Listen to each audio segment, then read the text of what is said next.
Hi, welcome to Finding Fuscata. I'm Sean. Today's episode is another conversation I had with Therese Tucker. We connected because we were gonna talk about channeling, but never actually got to that. We ended up talking about the nature of Republicans versus Democrats and masculine versus feminine and mythology around that, and it was just an amazing conversation. And I think you'll really enjoy it.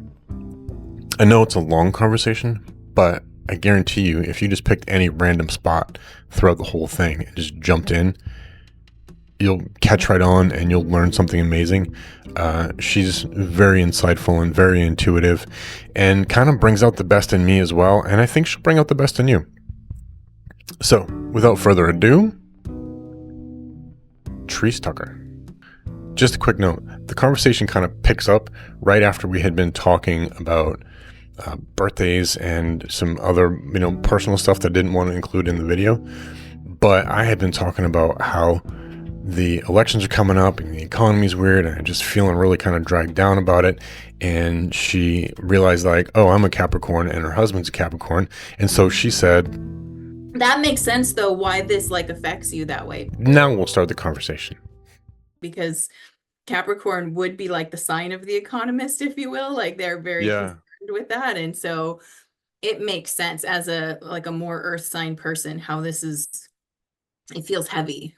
I'm an Aries and I got a lot of water and air. So I'm we're gonna make it through this. And the channeling that you wanted to talk about, you get a lot of channeling from my galactic families, and what they have to say about it is very different. So it aligns more with the material that we hear Dolores Cannon talking about, or Aaron Abke. He and I feel are on the same page with a lot of stuff. So it's what I'm getting is this is more about, again, helping us see so that we can use our power of discernment and consent. We have underutilized the power of consent in our life, and that was manipulated.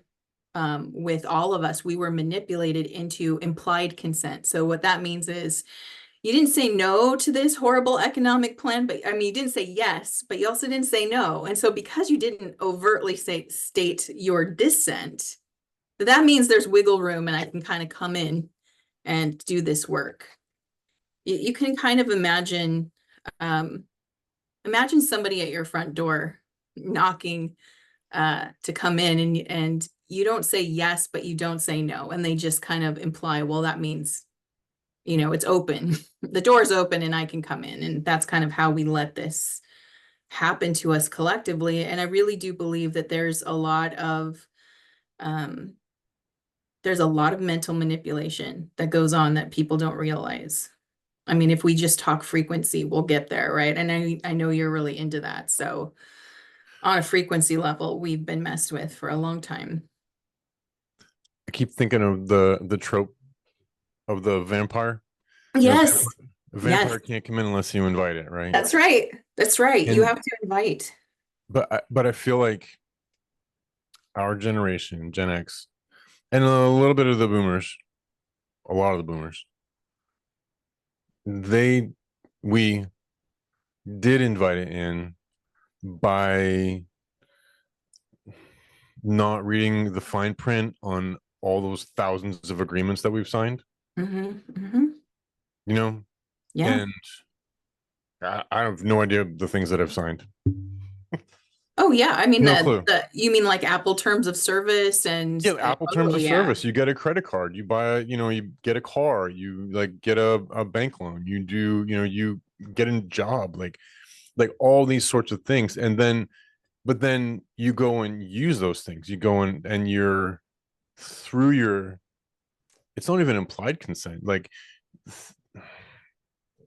well, they dig you open the door, sorry, but it's you open the door to the vampire and you didn't say yes, you may come in, right? Well, you grabbed him by the hand and you brought him in. Well, it's kind of like this there, but the actions you open door to the vampire and he's like, "Do you want this new iPhone?" And you were like, "Yes, I do."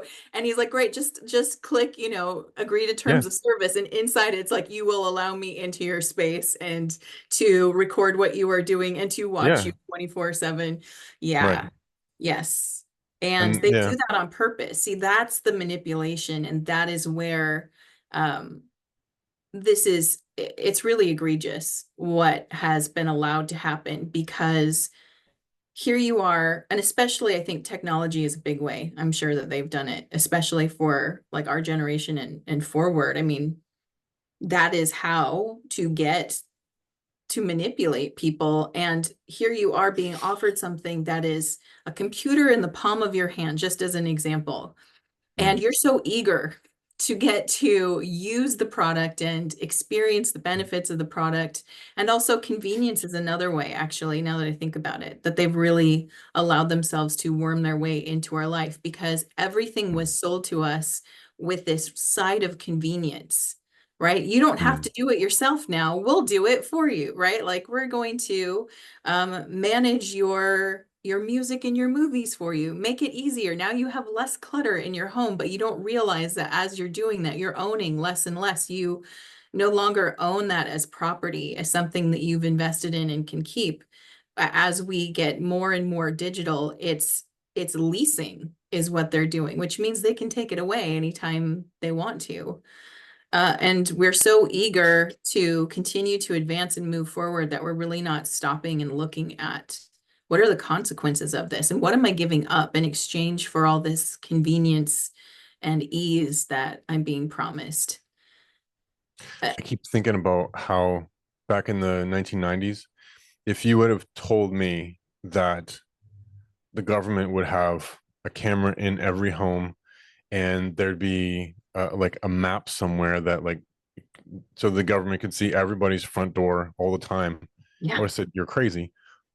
But when I see the Google map car drive by, I'm like, yeah, you know, like, hey, We have that, there's that meme, right? It was yeah. like, I told I told my wife that I thought the government was listening to me. My wife laughed, Siri laughed, Alexa laughed, right? Like and we all just kind of like accept that, but we're listen to like what we're doing, we're accepting it. And unfortunately, with convenience does come a weakening.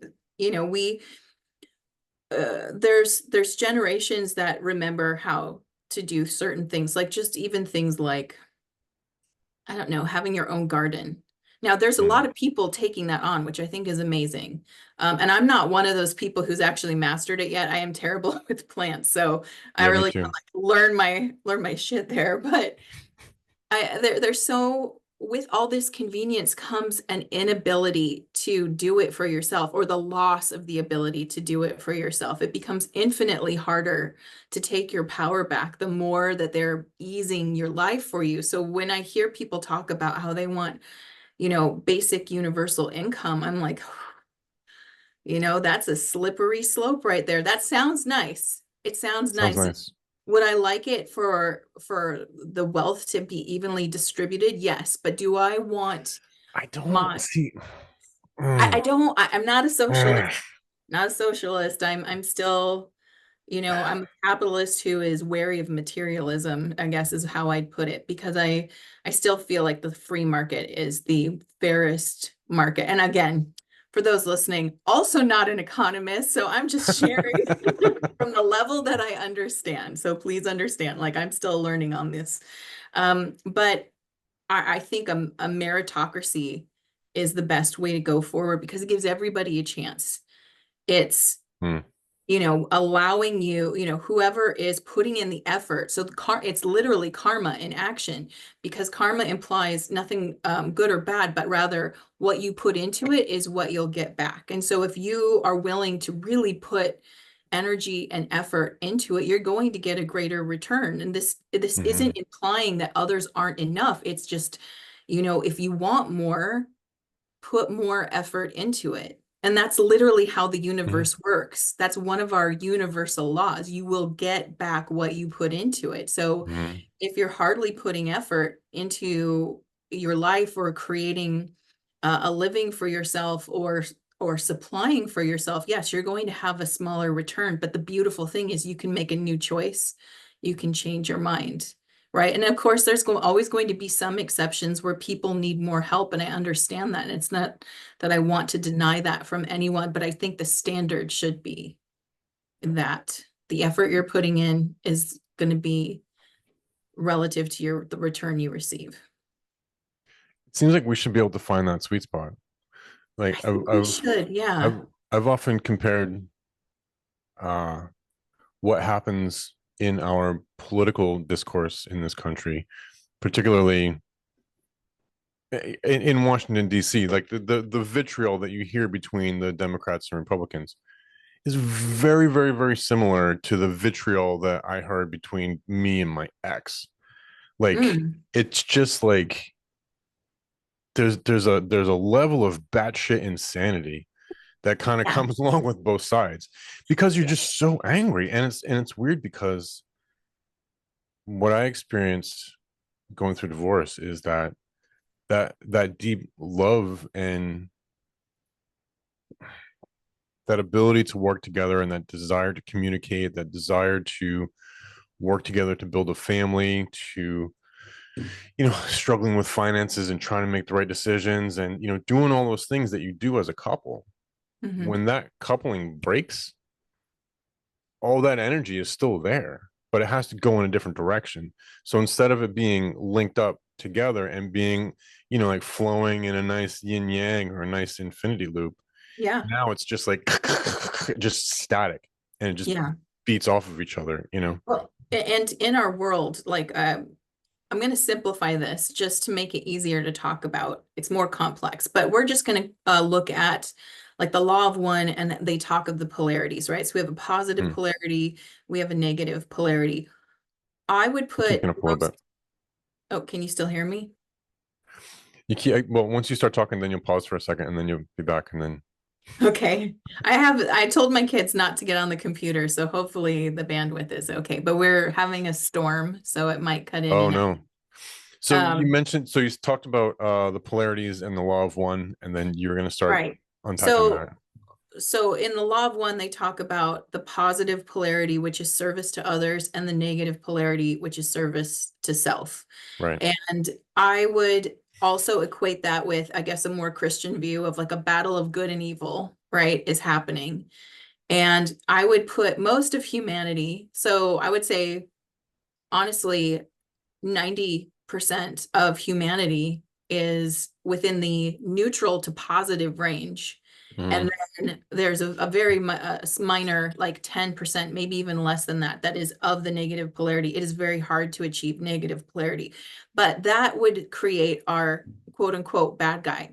And what the bad guy wants in this sort of simple version of how I'm telling the story is they want divisiveness because the negative polarity is about individualism. It is about the idea that you are separate. There is no God or unifying source to the negative polarities perspective. They see it much like the Sith in Star Wars, right? They see it as a hierarchy of power, and they're always reaching to be the top dog, and they're always watching their backs because the ones behind them are coming up to stab them, to take them over. So there's no loyalty or fidelity within that negative polarity or that negative group. So what they understand is division and separation, and every man for himself, and they want that to be reflected into humanity as well. So they work to be divisive. They want us fighting each other.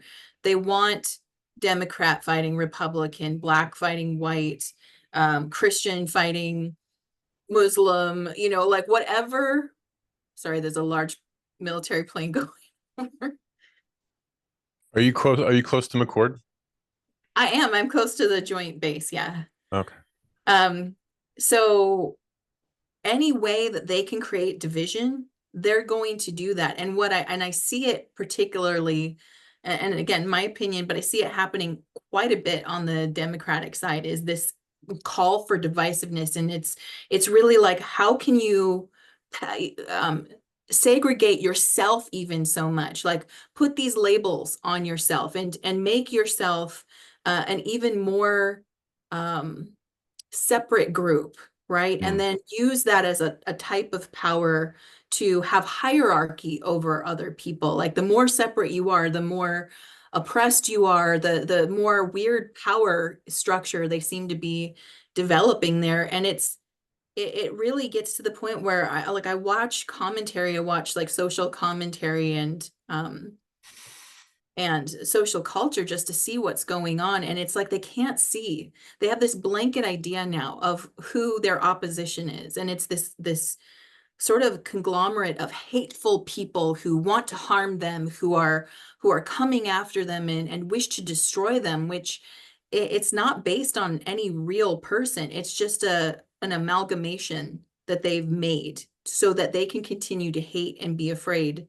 Whereas when people with opposing beliefs sit down and have conversations with each other, then what we find out is we're actually not that different. We might have a different take on it, or we might have an idea about a better solution. Like one person feels one solution would be more, appropriate than the other. mm, But really, we're ultimately people who want a better world.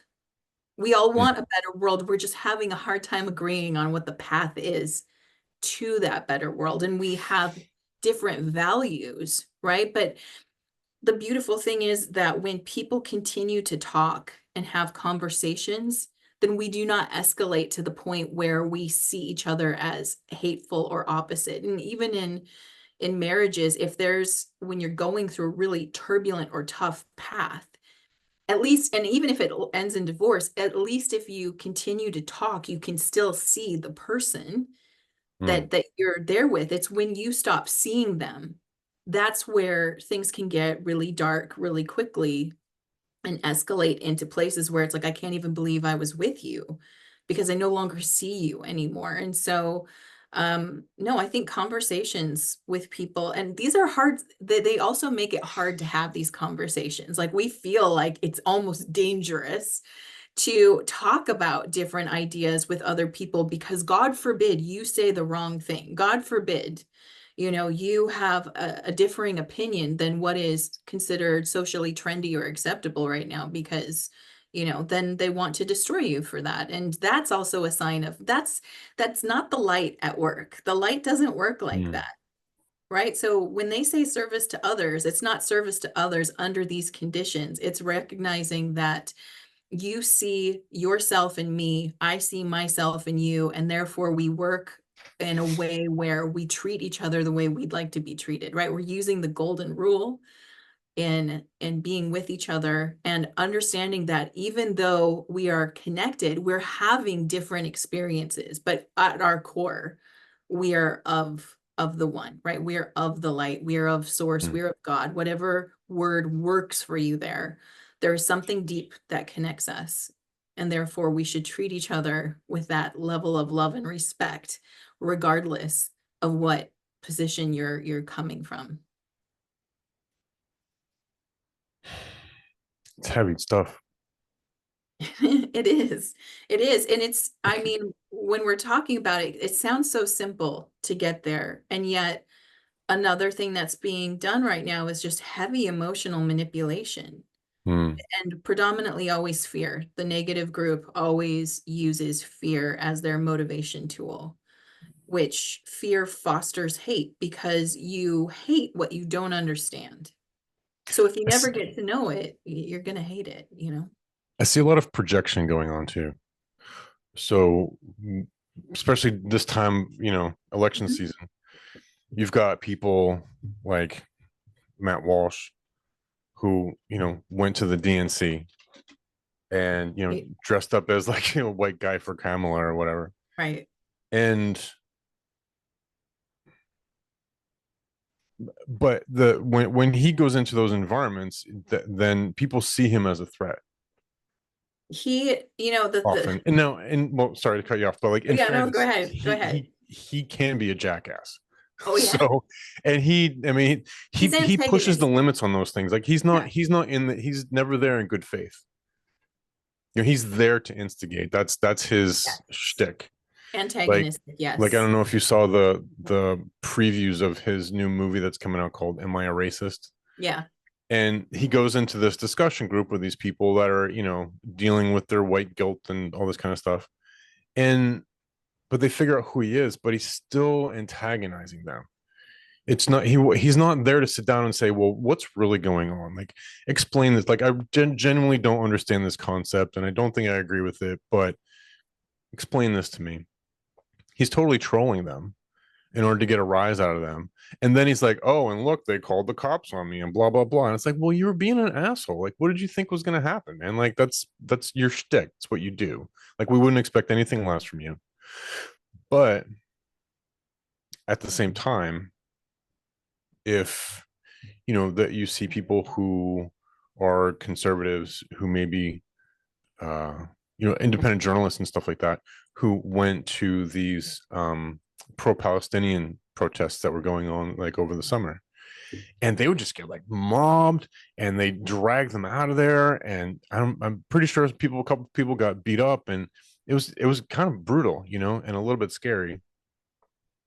But if those people from the pro-Palestinian protests went to a Donald Trump rally, they'd be like, bro, sit down, have a beer, like, here's some funnel cake.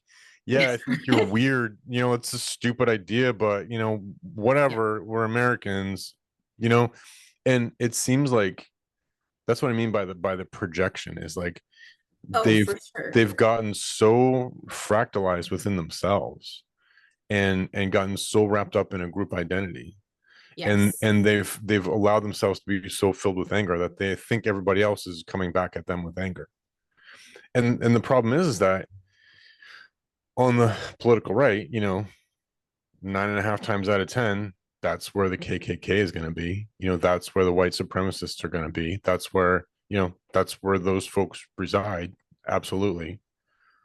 Well, and it's interesting But too, then because they get what's they get wrapped in that whole blanket. yeah, I mean, what's so weird about that is that it was the Republican Party that ended slavery back in Abraham Lincoln's day. So it's like, how did you end up over there? That Yeah. part, the what we're looking at here, what we're talking about are the two really extreme sides. And of course, the extremes are always going to get the most attention because they're the Mm. loudest. Yeah. The majority is hanging out in the middle somewhere. There's a lot of people who are a little bit conservative, a little bit liberal, like they just want a balance. They don't want it Yeah. so extremely conservative that we don't get any new like progressing forward in society. We do need that. But then we're now seeing what it looks like. I don't think we've ever seen it before to this extreme, what far progressiveness looks like and how you start to lose society when you do that. So it's like, Mm. and the interesting thing is with these, and again, it's polarity again here. You need the poles to have the middle. There's the meeting point in the middle where most of us are hanging out. And with someone like Matt Walsh, like I don't agree with a lot of his stuff. Some of it I find really interesting. Some of it I think he has shown some stuff to us that people needed to see. But he Mm. is performative in the way he does it. He's very like he's even said himself that he's a fan of like Andy Kaufman, who Andy Kaufman was an antagonist performer, right? Like his whole Yeah. thing was to rile people up and get them upset, to get them to react. And I do think like someone like him definitely utilizes that as a tool. He does it for entertainment, but also it exposes something about what is going on, right? Will it show you the whole Mm. truth? No. But will it show you something that they don't want you to see? Yes. And that's what I think is interesting about it. Oh, I see what you're saying. Yeah. Yeah. So, he's one of those characters who is he doesn't really represent the everyone. In fact, I'd put him like in the more extreme side. Like he's more Oh on the yeah. extreme right. He's probably like right on the cusp right there where it starts to turn a little bit more intense energetically. Yeah. Um, I mean, well, he works for Ben Shapiro. right. And I don't like He's in that and Ben crowd. Shapiro again, some of the things he says, I'm like, okay, you're making some good points. I didn't consider that. Other things I'm like, yeah, I don't agree with you on Yeah, this. no, we're not gonna. Yeah, there's some stuff where I'm just like, urge, and this is where I get off the bus because Yeah. you just lost me. Um, but What no, one of the things I was thinking about is that you talked about how you need the polarities in order for the center to sustain, right? Sort of like, if you have a guitar string, it has to be secured on either side and have tension on it in order for it to make yes, music. But yes, the analogy I was thinking about is airplanes, actually, because in order for an airplane to fly, it has to have four different forces operating on it constantly, or else it falls out of the sky. You've got to have lift, but then it has to have gravity, because without gravity, lift, it would just, you right. know, and you have to have thrust, but then you also have to have drag, because if you have just thrust, it'll disintegrate. So you have to have that drag. But if you have just drag, it'll fall to the ground. So you have to have like the balance of Yes, lift and gravity, thrust and drag for an aircraft to be able to move through the air. that's beautiful. That's such a great metaphor, and I think it aptly describes this human experience that we're having. Because one of Mm, the things that, and I get in my channelings all the time, and this is not a new concept, I'm not claiming credit for coming up with this, but we're living in a simulation. And this mm, simulation, the way that my team talks about it, it's an advanced graduate school. There's actually lines of souls waiting to get into this because it is quite when you graduate, you move on from this school. You don't repeat the school. You get to move forward and advance on a spiritual level.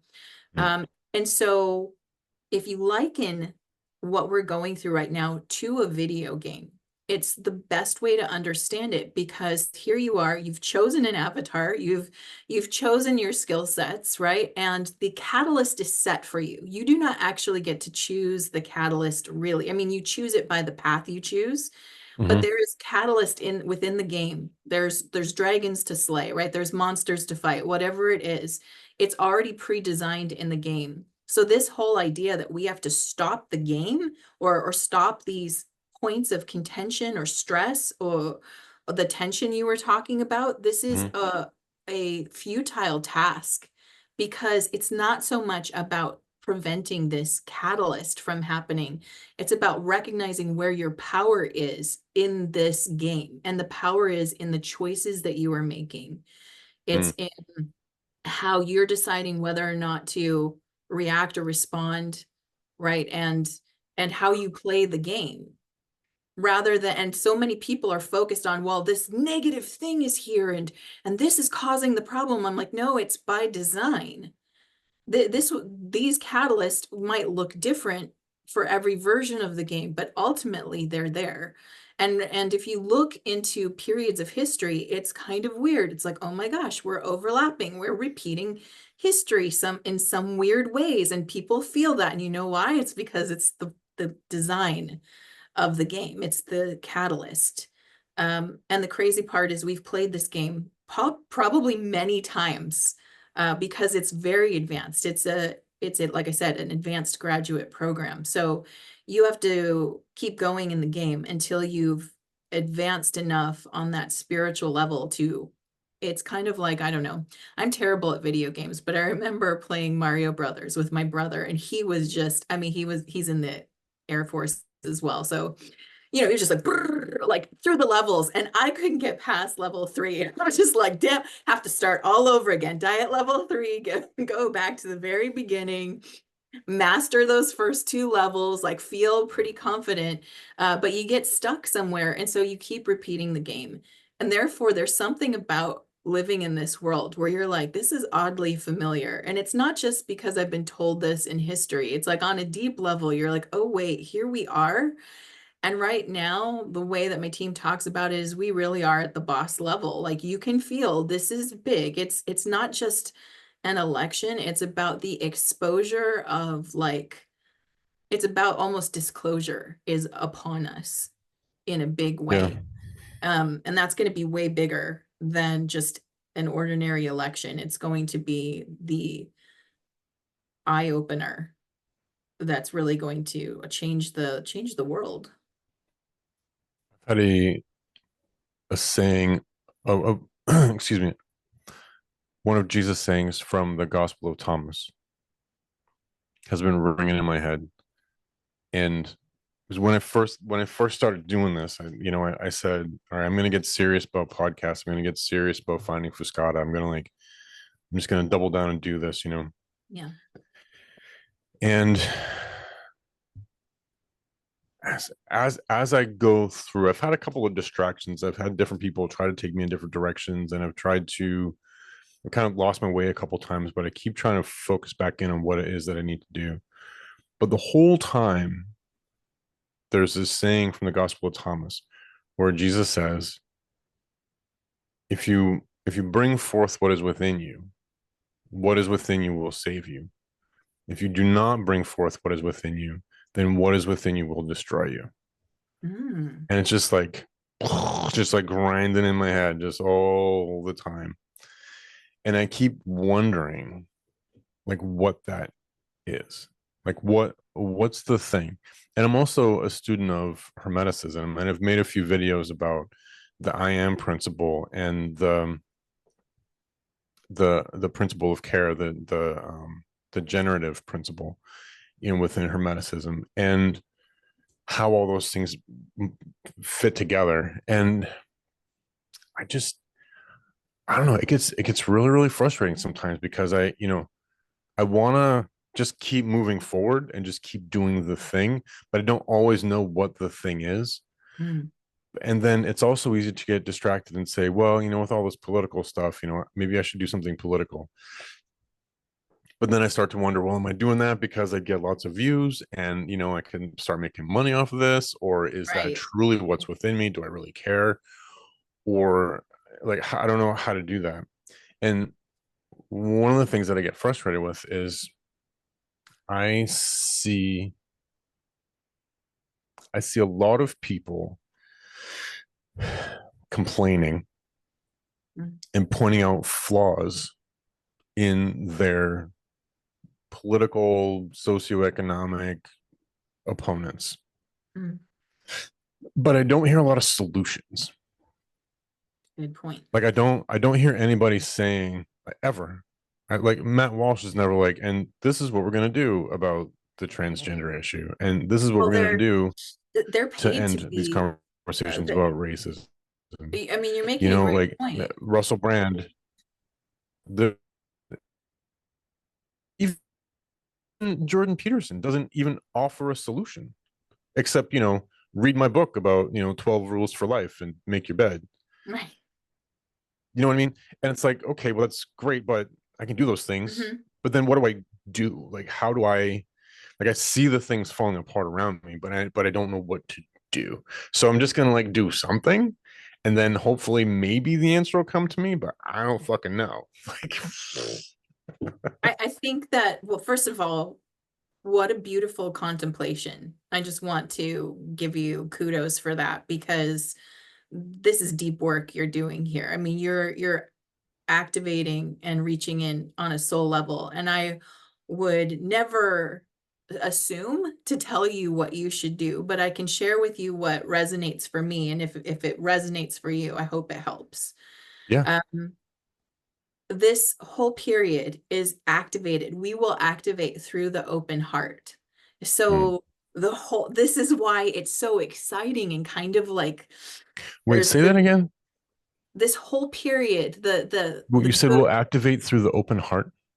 the open heart. So here's why I'm excited, because everything about right now is making you want to close your heart.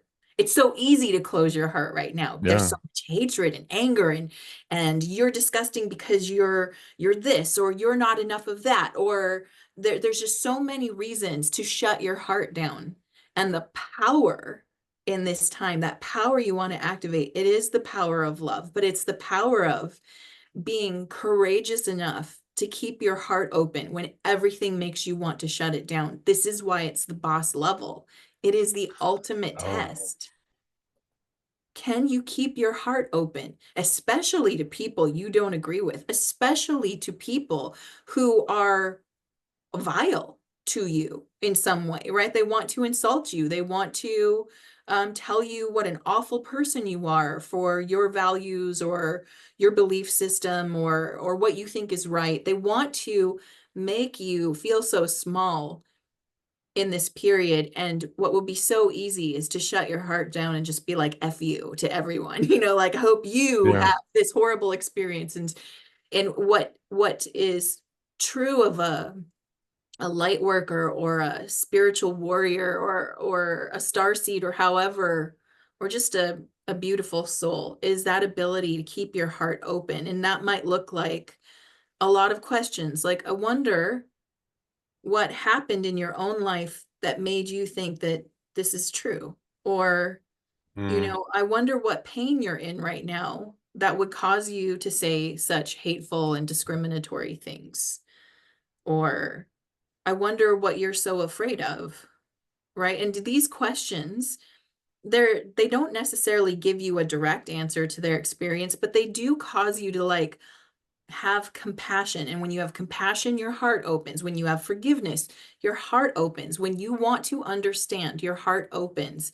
And then ultimately, there's that unconditional love. And that was something that I remember when going through the pandemic, when there were such extreme sides during that time too, right? We had such extreme sides.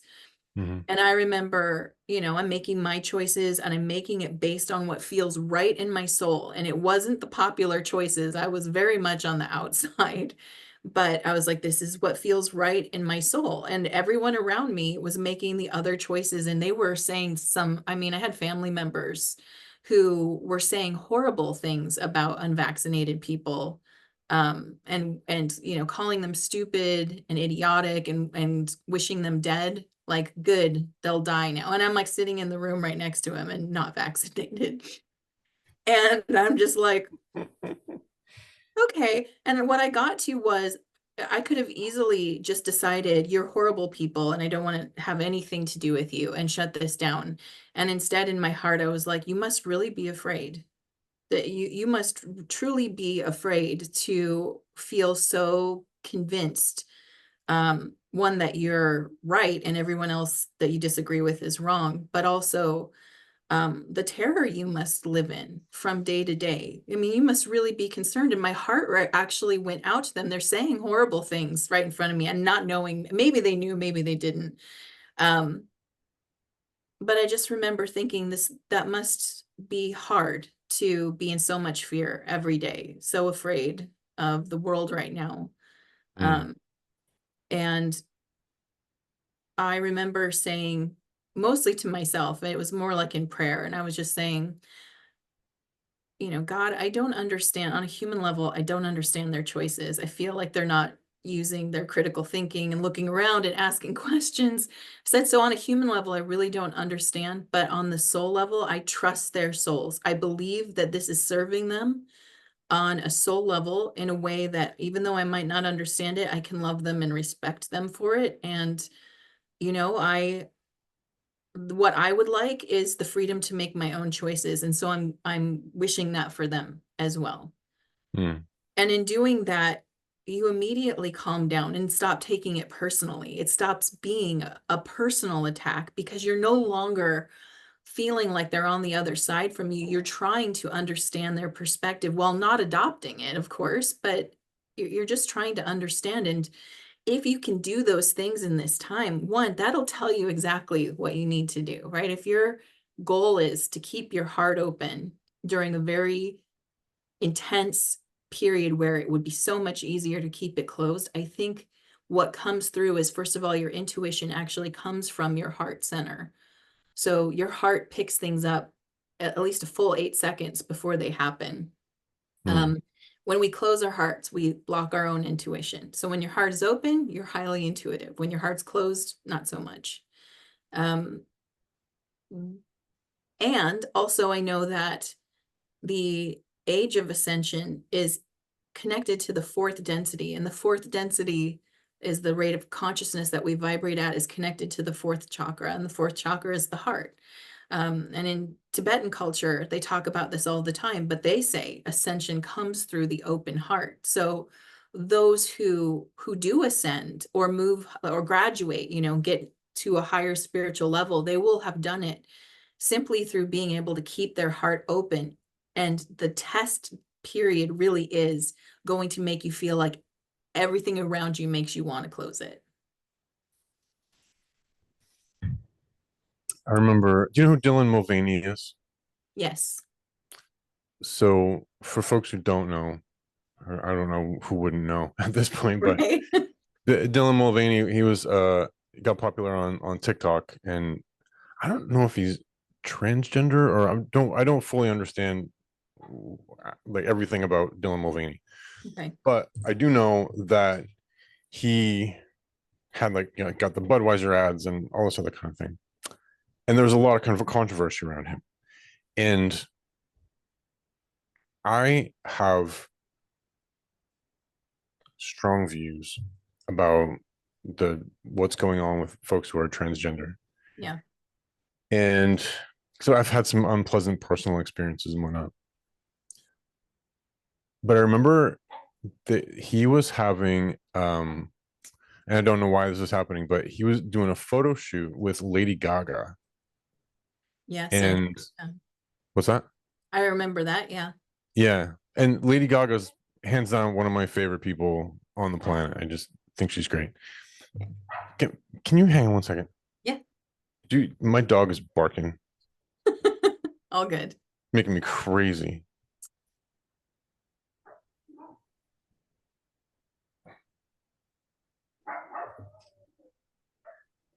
And she's barking like right there. Okay, thanks. I called my wife and she's like, yeah, I know. Yep. Think we have the same code over here, so I totally get it. So you were saying Lady Gaga is like her a lot, and then there was a photo shoot with Dylan Mulvaney. Yes. And there's a video that came out of the two of them interacting during that photo shoot. Mm-hmm. And Lady Gaga turned around and looked at him. But you could see in her eyes, in her expression, in everything about her, because she's just like a deeply genuine, honest, I believe, just a sincere human being who just like radiates love.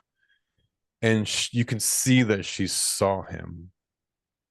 And there was something in him that just kind of like melted for a second. Like you could see like there was this relief in him that somebody just saw him, like saw past the costumes and saw past the vitriol and saw past people making fun of him, and him being, the laughing stock, and you know what I mean, all these mocking videos all over the place. And like, I mean, that has to be so hard for somebody to have to deal with in their life.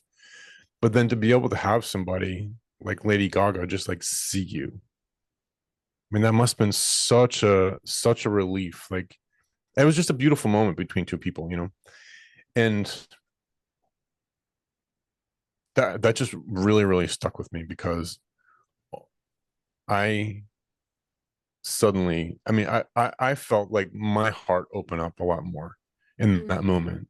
Instead of judging Dylan, for like all the things that he's going through, she's going through. I'm not sure what the right pronouns are to use in this case, so I hope everybody forgives me.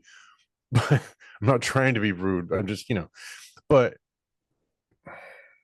that opened up my heart to say, okay, here's a human being having a human experience, and I just need to love this person where they are, who they are, and whatever it is that they're going through. And but one of the things that I get tripped up on is, where do you, and maybe this is because I'm a Capricorn, I don't know, but it seems like at some point you have to draw a line in the sand that says, okay, we're not going to go any farther than that, I agree. So a couple days ago, the YouTube algorithm decided that I would love to see this video about Fiddler on the Roof. Remember the musical and the movie? Well, Tevye, the father, he's got the three daughters, and the whole movie, the theme of the movie is about the tradition of this small village, this Jewish community, and like everything is based around tradition. That tradition is the most important thing. Like the first song of the movie is tradition, Right. and Yeah. it's all about like what the mama and the papa and the kids and the rabbi. It's like what everybody does because this is tradition. Mhm. Well, then his oldest daughter is betrothed to marry the butcher, but she doesn't want to because she fell in love with this guy who's a tailor. And she comes and, talks to her dad. And he's like, yeah, but tradition, we already did this. And, so then he has to have this whole crazy dream sequence to convince his wife that his daughter can't marry the butcher now. But then his second daughter decides that she wants to marry this guy who's Jewish, but he was educated in Petersburg or Moscow or somewhere. And he has these new ideas about communism and he's not part of the village.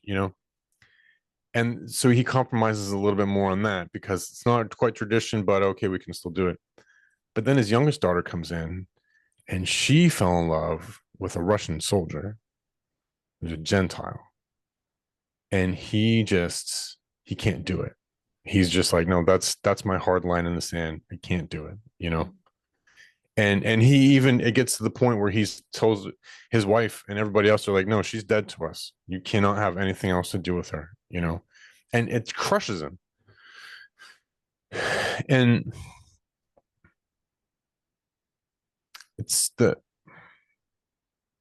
thing that I see is that just like with so if you take that story and you say that his oldest daughter not marrying who she was supposed to and the next daughter marrying somebody that wasn't quite right, each one of those things seems like what we think of as liberalism, kind of moving the envelope forward, like moving. And one of the things they keep saying throughout the movie is like the world is changing.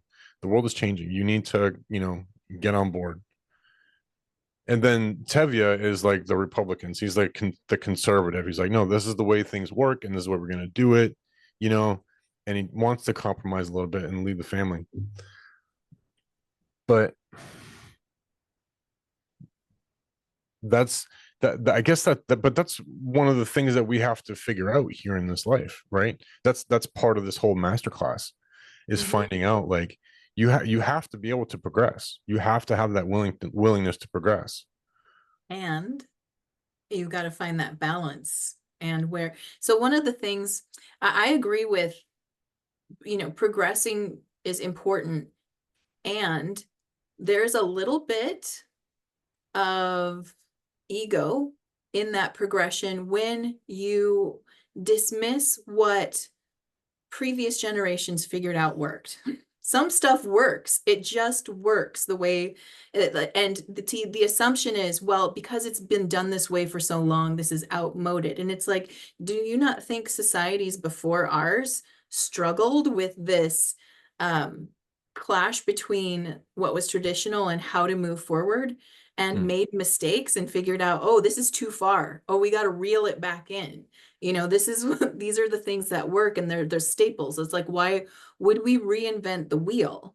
They imagine how long it took for them to figure out how to make a wheel and then see that, oh my gosh, this wheel, not only does it work in this size, but I can carry bigger loads when I make it this size, right? So they figured it out through a lot of toil, a lot of mistakes, a lot of a lot of mistakes, and eventually they sort of perfected something that works. So why would we reinvent that? The question is, what actually needs reinventing? Because now I am not I am not a scholar on ancient Rome in any way, but I know that apparently men think about ancient Rome at least once a day.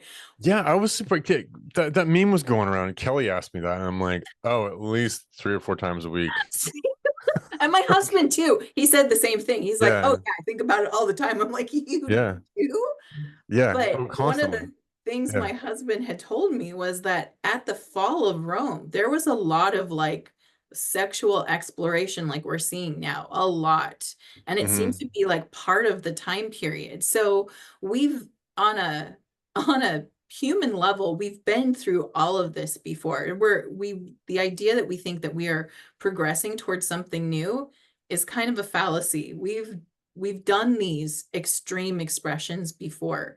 Mm-hmm. And interestingly enough, it's too far. The pendulum swings back, right? So the pendulum is trying to find that middle.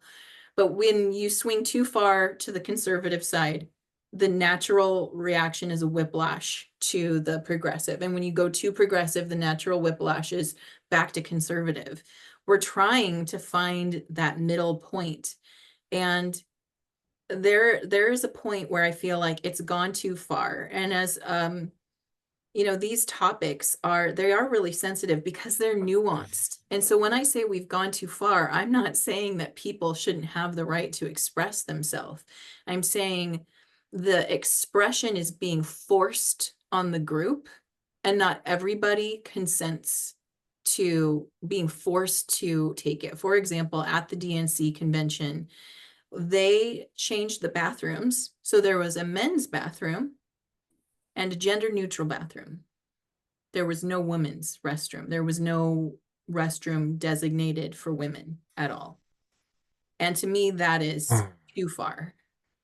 I feel like, sure, have the gender neutral bathroom. Great. Also have a women's restroom for women who would like to. There's a lot of women who have experienced, myself included. I don't know if I can say this, so I'll abbreviate it, but SA, right? We've been assaulted. And I'm telling you, having spaces where we know that it's only women in there, it helps alleviate that stress and anxiety.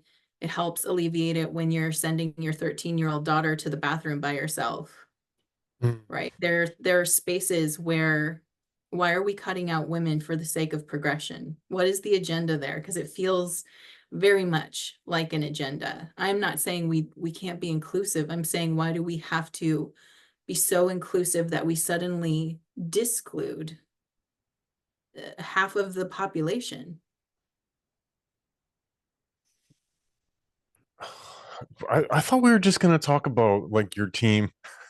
That was the whole point of I me thought emailing you. And then like, but no, Sean and Therese just have to yak yak yak all the time. this is not a Um, problem that I don't have a solution. I only would what I would prefer is that there's a third space, right? If this is important that we have the representation, if that's how strongly we feel about it, great, let's have a third space. But what I'm seeing is the erasure of women. And as a woman, it's very upsetting. Um, so what and what I don't understand is, sorry to cut you off, but yeah, this deeply, deeply pisses me off. Like this seriously pisses me off. Is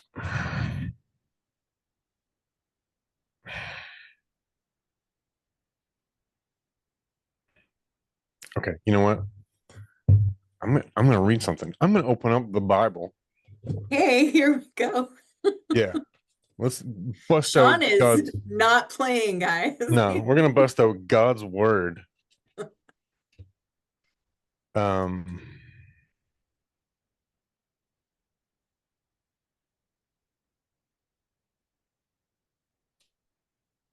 okay. So God in the creation myth, right?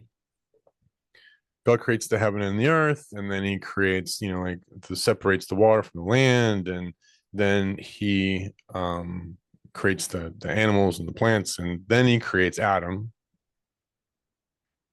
And then there's this story where he takes all the animals that he's created and he brings them past Adam to name them. And there's some like deep psychological significance in being able to like name things. But the passage says that okay, so now out of the ground the Lord God had formed every beast of the field and every bird of the heavens and brought them to the man to see what he would call them. And whatever the man called every living creature, that was its name. The man gave names to all livestock and to the birds of the heavens and to every beast of the field. But for Adam, there was not found a helper fit for him. So the Lord caused a deep sleep to fall upon the man, and while he slept, took one of his ribs and closed up the place with flesh. And the rib that the Lord God had taken from the man, he made into a woman and brought her to the man. Then the man said, "This at last is bone of my bones and flesh of my flesh. She shall be called woman because she was taken out of a man." There's a lot of misconceptions in there. Um, but one thing I will point out too is that uh, where God says that he wanted to make a helpmate for him, the Hebrew word isn't that's sort of that's not sort of, it's 100% sexist translation because uh in the English language translations it's meant for a woman to be like subordinate to the man, but Mhm. in the Hebrew language the word, I forget what the word is, but it means your co-equal opposing partner. It's like somebody who's there who's like your equal partner who calls you on your bullshit. That's right. That's that's what the woman is supposed to be, right? Yeah.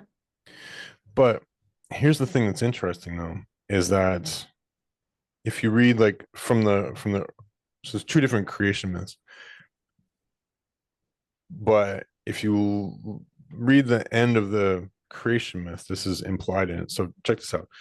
So this is chapter 1, verse 29. It says, "And God said, Behold, I have given you every plant yielding seed that is on the face of the earth, and every tree with seed in its fruit. You shall have them for food.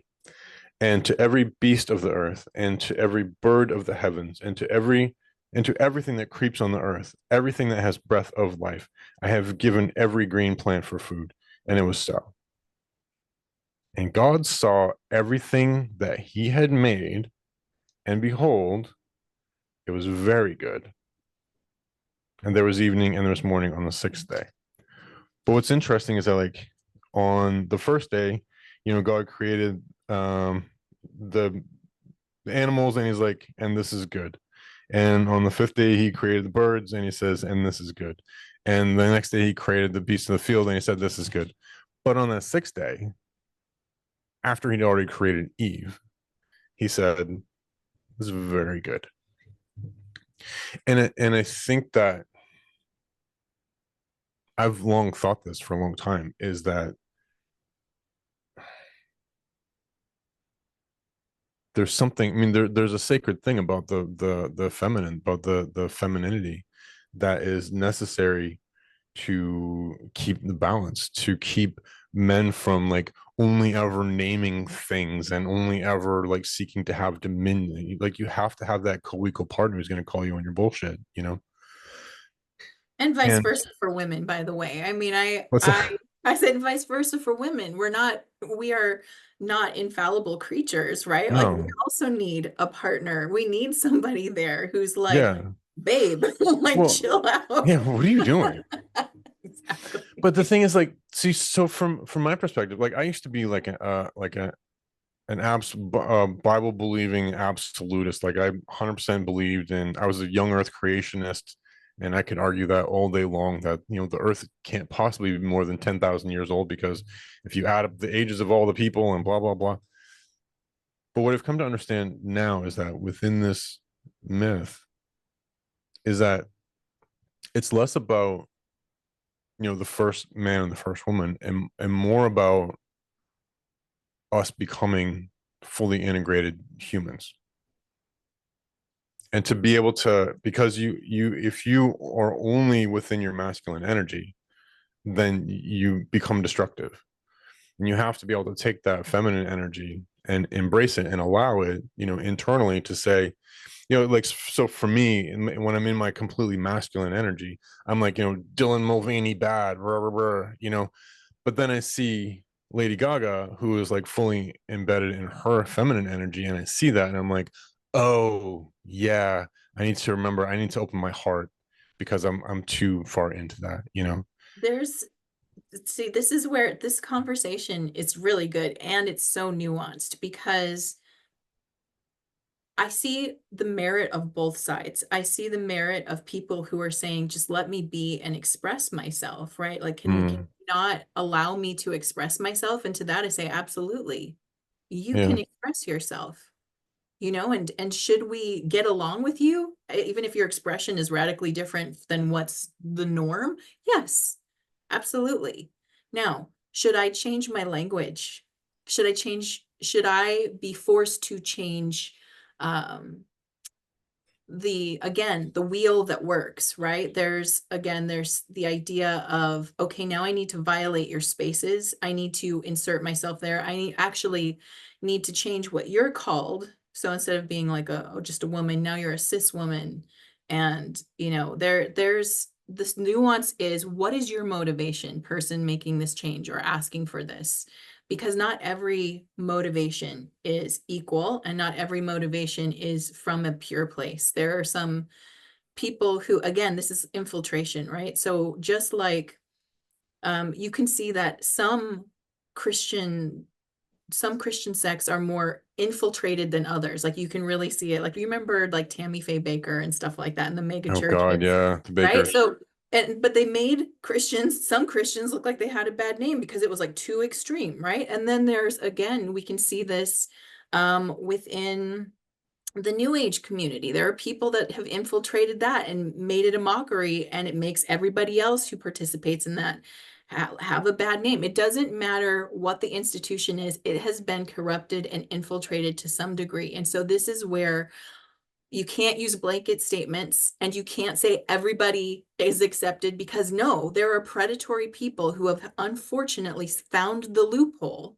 that Mm, would allow them access to spaces they did not have access before, and they are using the cover of people who are innocent, and they are really having a real um experience inside themselves where their brain tells them, no, I am not, I am in the wrong body and it's causing me distress and pain. And then there are people who saw that and how it is a protected class now and how it's getting a status. And now when we allowed for self-ID, suddenly all these predatory men, and not every man is predatory, by the way, I do not believe that. There is groups of men who are predatory who have gone, perfect, this is perfect, and now they're in women's locker rooms and they're in the bathroom and they're in sports and they're in just kind of every space that even there's, so do you listen to Blair White at all? I know she's a controversial figure, but she's really interesting, and she's a mm. transsexual woman, so biologically male.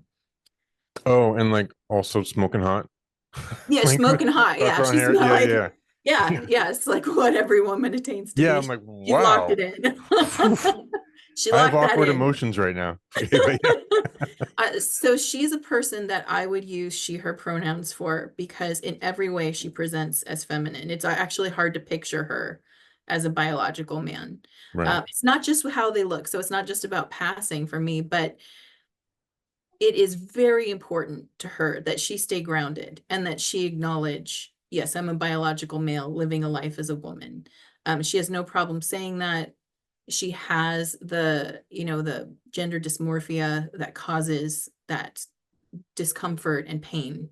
Um, but she deals with it. Not only that, but she's like, if I'm going to be in a woman's space, I need to show respect to women. I need to acknowledge that I'm different. I need to recognize that I'm not having the same experience, right? And so Mm, therefore, there is a respect there that this person is showing females that actually makes her even feel feminine, because there is that acknowledgement of, you need safety and I need to respect that. She's a person that could walk into a female restroom and it wouldn't feel weird. In fact, she's actually done an experiment where she went into the male restroom looking the way that she looks. She got kicked out of the bar for doing that because that felt really inappropriate. So there are mm, people who you can tell someone who is genuinely, this is their experience, and they're not the kind of people who are trying to push it on you. In fact, all they want is, they see that binary and they want to blend in. Their goal is not to be clocked or tracked. And then you have these people who are full beard, lipstick, long hair, tube tops, Yeah. hairy armpits, like bulging muscles and then, I think there's some new guy out there who's claiming it. I think he's totally trolling, but I can't even remember his name. But my point is these are the people that are really causing the discomfort because it's like they don't want to acknowledge and recognize women or the reason why there are private spaces for women and private spaces for men too, by the way. We have these private spaces. They don't want to acknowledge it. And it's like there's a very masculine energy that comes off of this type of person where they are inserting themselves. Like it's aggressive in a Yeah. way where it's like, whoa. And the irony is that women predominantly support this group of people the most. If anyone's protecting the transgender community, it's dominantly Oh. women. Okay. Sorry. Yeah, no, No, I'm not sorry. had an Check this out. epiphany. All right. Oh man. I'm knitting things together as you're speaking. Okay. So one of the reasons I wanted to read that story from the Genesis creation myth is that in the evangelical church when I was growing up, they would use that story. Of course, so after that story happens, then a couple days later or whatever, Adam and Eve chilling in the garden, and they have been told that you can eat from any tree of the garden except for the tree of the knowledge of good and evil. And God said, because if you eat from that, then you'll die. And then Eve gets tempted by the serpent and eats the apple and then offers it to Adam. And then the whole thing with like God's like, well, what happened? He's like, well, my wife did it. And she's like, well, it was the snake. And then they both get booted out of the garden, right? Right. In the evangelical communities where I grew up, it was taught that Satan attacks. Satan will attack the woman in order to destroy what's good. Mm. So God had created the Garden of Eden and put the man and the woman in there with like one simple rule. And then but then Satan came in and Satan didn't approach Adam, he approached Eve. And she was like, okay, cool, what, like whatever. But and You know, the angle of the story, sorry, but the angle of the story and often what comes up through the rest of the Bible is that the woman was more weak-willed, or it was the woman who caused the fall, or the woman somehow took the blame for it, right? mm, And part of our job, and this is like the evangelical world view that I grew up in, sure. is that part of our job as men is to realize that women are always going to be under attack by Satan. And it's our duty to protect women, not only from other men and from danger and from economies and from weather and from whatever else, and to be gentlemen and open doors and do all those things, but then also to be very mindful that there are darker spiritual entities and powers that are eager to attack and destroy womanhood, because womanhood is the thing that God finally created and said that his creation was very good. So here's what I'm hearing. And I wouldn't, are women more susceptible to Satan?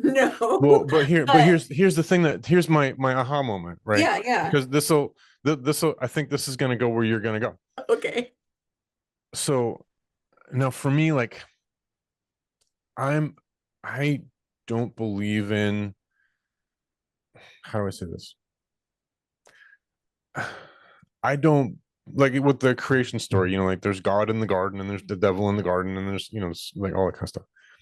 Like I don't believe that there's a Satan who's like ruling over hell and like a God who's ruling, like those are constructs that we have. Hmm. But I do believe in higher and lower vibrations. I Hmm. do believe in consequences. I do believe in strong egos and the collective subconscious, and then the ego of the collective subconscious, which would also naturally exist within that. And so, and I also don't think that the Christian and evangelical interpretation of the fallen Adam and Eve necessarily being a bad thing. I don't agree with that either. I think it was an inevitable thing that had to happen. Sure. And I studied Gnosticism, and I'm also kind of like in the mindset of maybe the serpent in the garden wasn't the bad guy in the first place. Like, Right. there's like, he's like, God told you what? Um, but I don't think that the appeal, my aha moment here a moment ago, I don't think that the appeal of the tempter, the serpent, however you conceptualize that, of the woman was to her weak will, but it was to her sense of compassion and her sense of equality and her sense of fairness and her sense of, you know, and I had a conversation with a lady, Dr. Rizzi, and we talked a little bit about compassion, but and I don't think she would agree with me on this, but to me, compassion can be weaponized. Yes. And You're watching that. Yes, it can. yeah, because to me, compassion, I think that we tend to think of compassion as being a beneficial thing. It's a benevolent I emotion. would, You have compassion and it's a benevolent emotion. yeah, I would rate it as a higher, like a higher level emotion, meaning like from the higher heart. Yes. But yeah. So I think like, yeah, like a little bit, but I think that compassion with kindness is very, very different from compassion with niceness. Well, what we're not seeing is compassion with discernment. But and yeah, and that's the thing. But you have to be able to discern between those two things, like that story about East Coast versus West Coast. On the West Coast, they're nice but not kind, and on the East Coast, they're kind but not nice. Oh my gosh. I'm from Washington and I Yeah, lived in New York for 11 years. I yeah, freaking love New York. I'll tell you why. Because West Coast is very passive aggressive, East Coast aggressive. right, It's and like if they're mad at you, they tell you right away, right? It's in your face, but they right, also get over it and it's not a feeling they're holding on to. Where on the West Coast, they'll be nice to your face and see the underneath. yeah. So I find it actually And healthier over yeah, there. but the joke goes that like on the in California, people will see you with a flat tire and they'll be like, "Oh man, that's like totally so bad, dude. I'm so sorry you got a flat tire," and then just drive on Drive by. on. Yeah. But in New Jersey, you'll get a flat tire and they'll be like, "You idiot, why'd you get a flat tire? Blah blah blah. You can't handle it." But then they'll get out and change the tire for you and chew Right. you out the whole time, right? Sure. Because they're kind but not nice. Yeah. Well, we On the need West both. Coast, they're nice Yeah. but not kind. And so So, so yeah. so if you take those two concepts and then you apply them to compassion, and then you have compassion with niceness, in my view, is just completely destructive.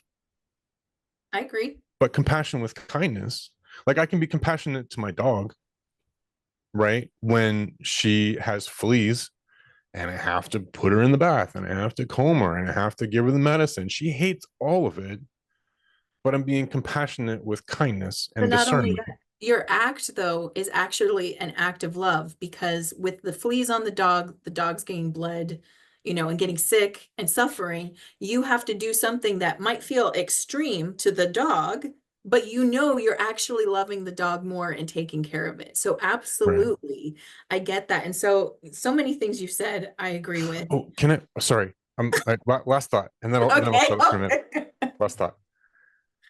What I'm. Oh my god. All right. The last thought is that this to me sounds like what adult, and I don't mean like adult in a like an erotic or that kind of way. I Mhm. mean, just like Mature, becoming grown an up. adult, becoming like a Mhm. fully mature human being. Mhm. That's what adult love looks like. You're And I talking think that about, we live in a generation of people who never learned how to become adults and to express adult love, because some of that expression of adult love has to be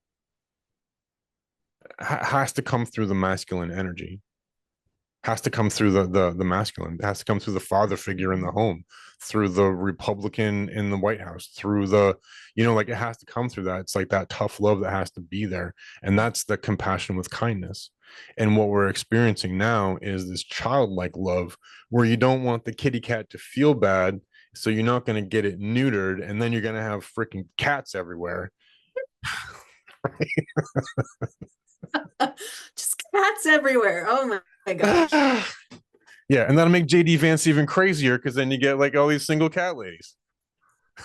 And I have to say, it's like, oh my gosh, why did they have to claim cat ladies? Because I've only grown up with cats, and I'm like, Yeah. I claim cat. But anyway, Okay. okay. So much good stuff you've said. I'm trying to like unpack it as I go. One of the things, so I thank you so much for sharing the Bible passages and reading that and sharing your experience, because I am not a person who's read the Bible. There's a lot I know about it, but I haven't actually read it myself. And I'm loving this conversation and you sharing that interpretation, because it just adds another layer for me. So thank you. When I hear about like the fall of Adam and Eve from the garden, I actually feel like what that story means is God created us perfectly in God's image, or source's image, or whatever people want to call it. I'm going to use God because it's easier for me. Mm. Created us perfectly. The fall is moving from the higher realms into the lower realms of third density. Here we are on this plane. That's the fall that I see. We didn't actually get kicked out of like some place that existed on this planet. We actually sort of got kicked out. Not kicked out. We chose to come. So eating the apple represents making the choice to come here. You have a choice, right? As a soul, you can stay with God the whole time and not individualize into a soul expression, which is what we're Mm. having right now. We're having a soul journey. We're going to go through this entire journey. And when we go back, we're going to go back and merge with source, with the one again. So we can either stay in the garden there with God, or we can individually um, shoot out like a ray from the sun. So we travel out and we get to experience our soul journey and then come back. Eating the apple just symbolizes, yeah, I'm going to take the journey, right? So I'm going to go through that. So that's how I interpret that meaning. It's identifying with matter Right. in the Well, same way we're with not matter. the like the Catholics believe that when you take Holy Communion, you're actually imbibing the physical body and blood of Christ, Right. and so you're literally becoming Christ. Right. And Which so is, kind of weirdly cannibalistic for cannibalism, me. but all right, I was kind also of gross. baptized Catholic, so I'm not no dissing on the Catholics. I'm Yeah. just saying that was a I mean, weird can you grill it first? right. Also, I was never a big fan of like having to share the same cup with like everybody. It's Like, kind of sketch. But like imbibing the apple though yes, is that now you're identifying with matter. You're taking matter into your body. makes sense. And you're also identifying with, you're moving from non-duality to duality. There you go. Yes, And I that's what that absolutely. represents. The fall is like, oh, now I know the difference between good and evil, because I live in the space where there is no Is duality. exactly, So the fall is to come down and experience duality which is by why. imbibing matter and becoming matter. And so here we are in the simulation, because again, what's real is there we are all one. We are of source. We're all connected, and ultimately we're immortal in that way. And so therefore, like all of this is a temporary experience. But it makes sense when you say that when you come into duality, of course there's going to be negative catalyst. Of course there's going to be these opposing forces to what feels like this is right. You're going to feel an opposition to that. So you can know. So the whole point of third density is to make the choice. And so in that story, Eve's just the one who's like, I made the choice first. And then she's like, oh my gosh, there's a choice. And Adam, gets to go along with it. But I want to go back to your question or the statement of, are women more easily led by Satan or a dark force? And what I would say is women represent that energetically, just if we're looking at it from divine feminine, sacred masculine, women are the force that contains. Masculine energy is the driving force, it's the giving force, we're the receiving force, and we're the holding space. And so that means that we're willing to hold whatever you kind of put in front of us. I'm willing to hold this emotionally. I'm willing to consider this. And that comes naturally easier. Just when it comes to feminine energy, like when you're expressing yourself in a feminine way physically, you are holding a higher level of feminine energy. You also have masculine energy, and men also have that divine feminine energy as well. But we're here to be the expression of that. And so, yes, we are unfortunately easy to manipulate emotionally. And I don't mean that I'm not implying that we are dumb or not discerning in any way. I'm just, by nature, I want to hold you. I want to hold your experience. I want to hear you out. I want to create a space for you. And that's a way I can nurture you. It's a way that I can honor you in my spiritual sense, right? That's what I'm kind of here to do, is like hold this space. I'm holding the space for my family. I'm holding the space for my relationship. I'm holding the space for my friendships. I'm holding the space for a better world right now, right? I'm holding this emotional energy. And here's something I would point out. When you hear about the narcissistic abuse relationship, who is predominantly usually on the receiving end of that abuse? I'm not saying men don't experience it, but it's dominantly what you hear is narcissistic man, empathic woman. And this is the combination. Yeah. And it's because narcissistic people are really good at emotional manipulation. They know what you want to hear to activate that. I need to take care of you. I need to nurture this. I need to protect you. Oh my God, you're saying you're threatened? No one's going to threaten you. I will protect you. I'm holding this space for you. You activate kind of mama bear energy, even in women who don't have children. It exists within us to want to nurture and protect that which is especially feels fragile or threatened. Sometimes it is, in my experience, stronger. It's not true. Women who don't have children, the people that JD Vance was talking about, have, what's the word I'm looking for? It's like broader. If you don't have your own children, then you can like laser focus that energy on too. And you haven't I don't want to say discipline, that's not the right word, but if you don't have like a definite place to focus that energy on, right, then it's kind of glowing out there, and anything that falls into that space is going to be like, oh, I'm going to care for that now. You know what I mean? well, it's And waiting as to it happens, like activate. cats, you know what I mean? So like,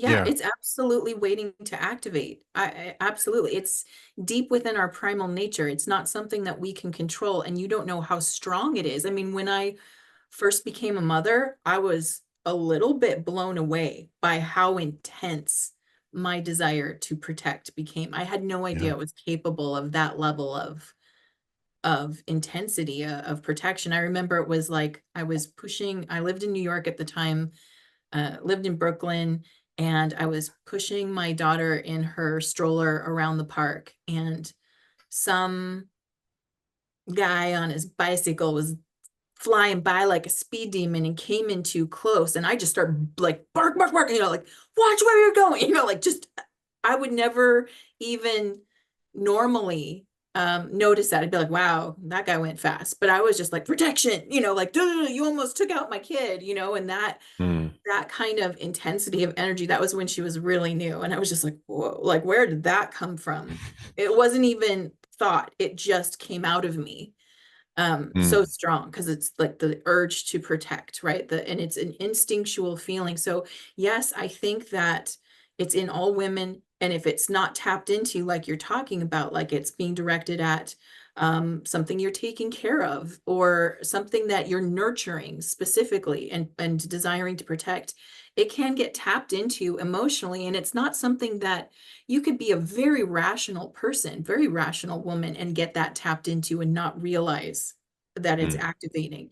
And even if you have kids, like this isn't exclusive to people like women without children. Women with children, you can still tap into that. It's a little bit, again, the thing that's not working here is that children are sort of a target right now. So you might find a lot of women with children are like, Mm. no, not, we stop at the kids. That's a hard boundary for me. Hard boundary. Marianne Williams, right? Yes. Yes. Marion Williams. She, I absolutely love her.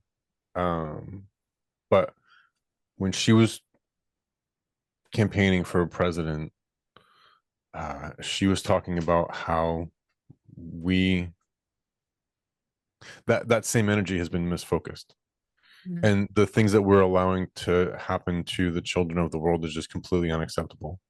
Absolutely And unacceptable. yeah, and but she was talking about wars and famines and homelessness and poor education and poor nutrition, and she's at the stage of her life now where she's a grandmother. I don't know if I'm assuming she's a grandmother, but she's certainly in that age bracket, Right. Yeah. and because of her, she's one of these women, I think, that response within her is huge.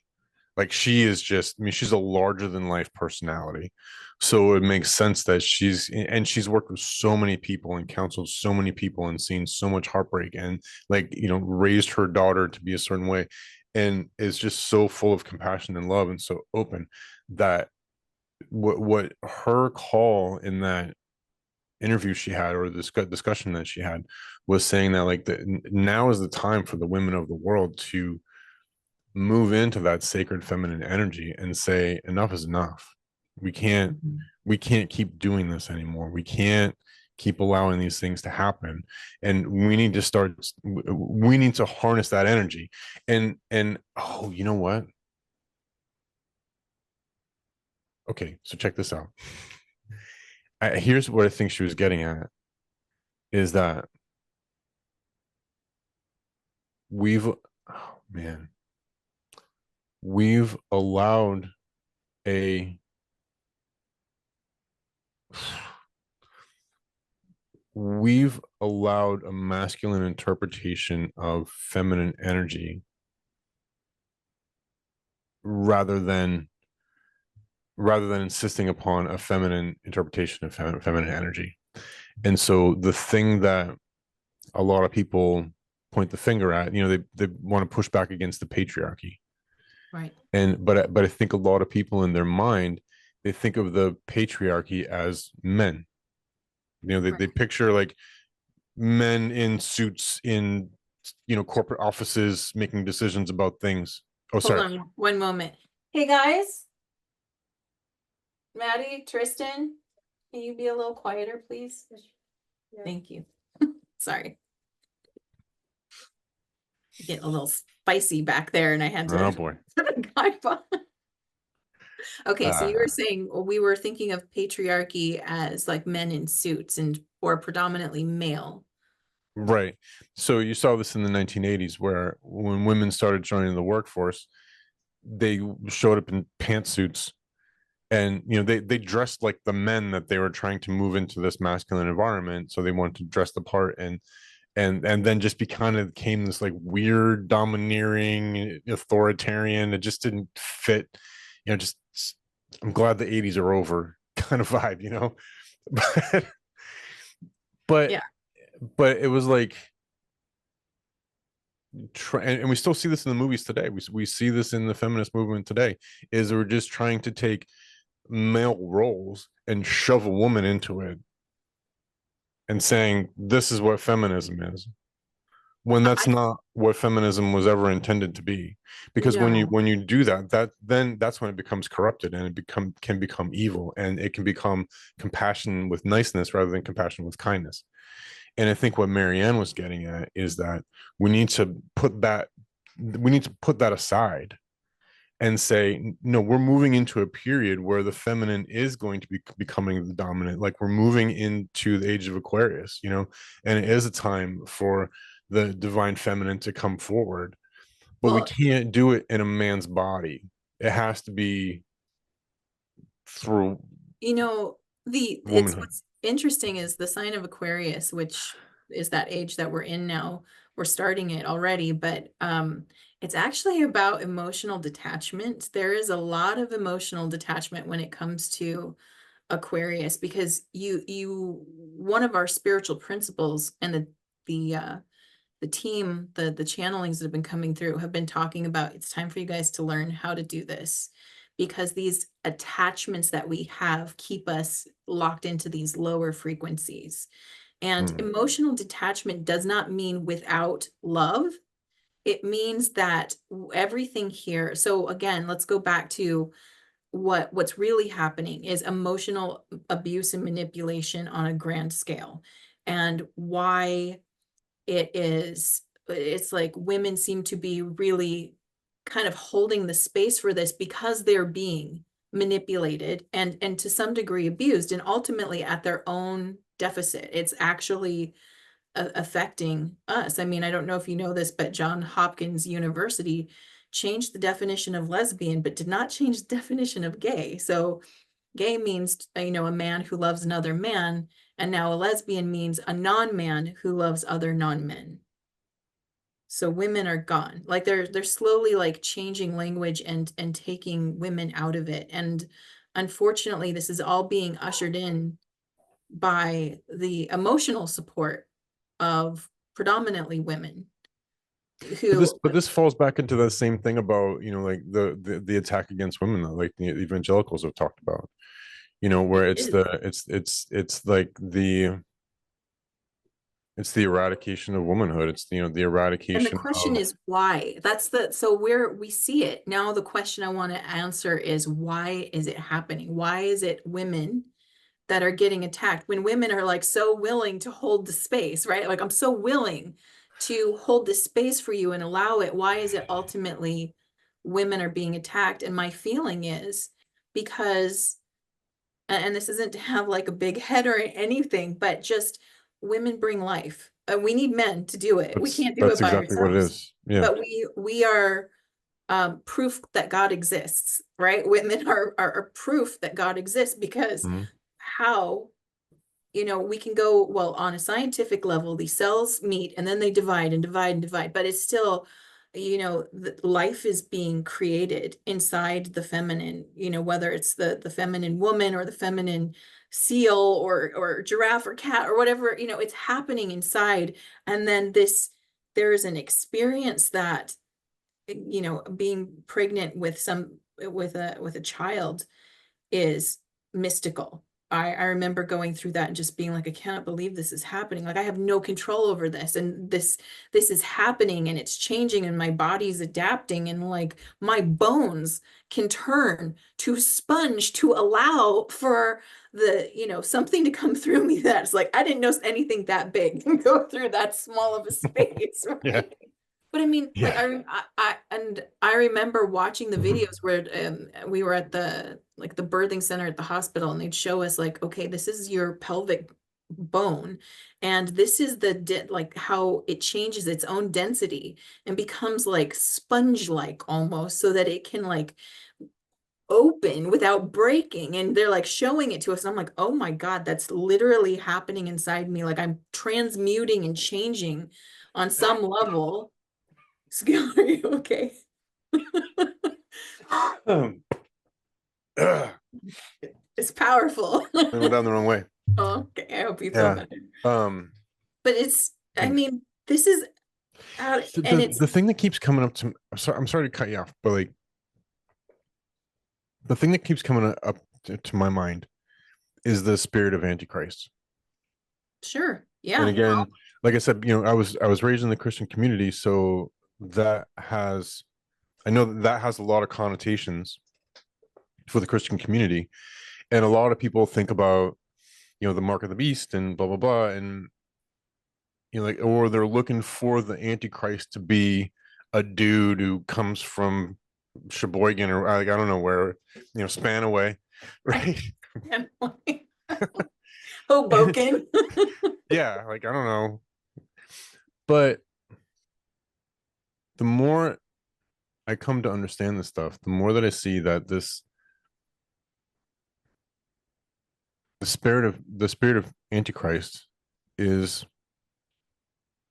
so if Christ is consciousness, if Christ consciousness is the thing that came forward and was embodied in the person of Christ, or in the person of Babaji or Lord Krishna, like if that was the thing that manifested forward and said, like, here, that would be Christ consciousness, right? Yeah.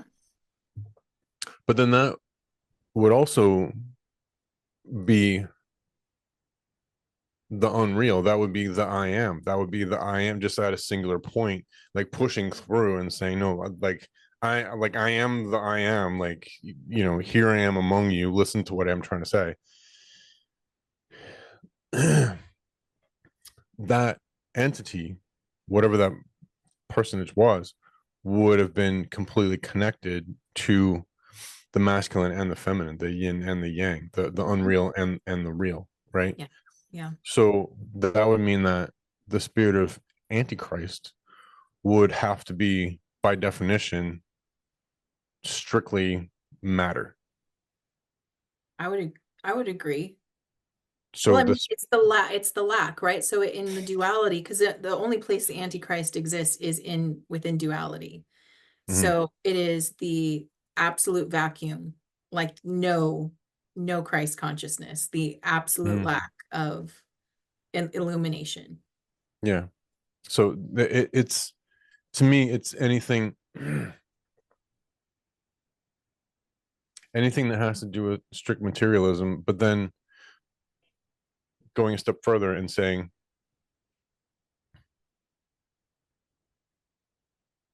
trying to then emulate and duplicate the natural abilities and tendencies of divinely and naturally created entities through the strict manipulation of matter. So, in other words, it's artificial intelligence. It's trying to take silicone and digits and ones and zeros, and then trying to make something that is a human, trying to make something that, trying to take something, it's transhumanism, Yeah, and trying to make, like, it's that energy, because it's the Christ energy that moves through and creates.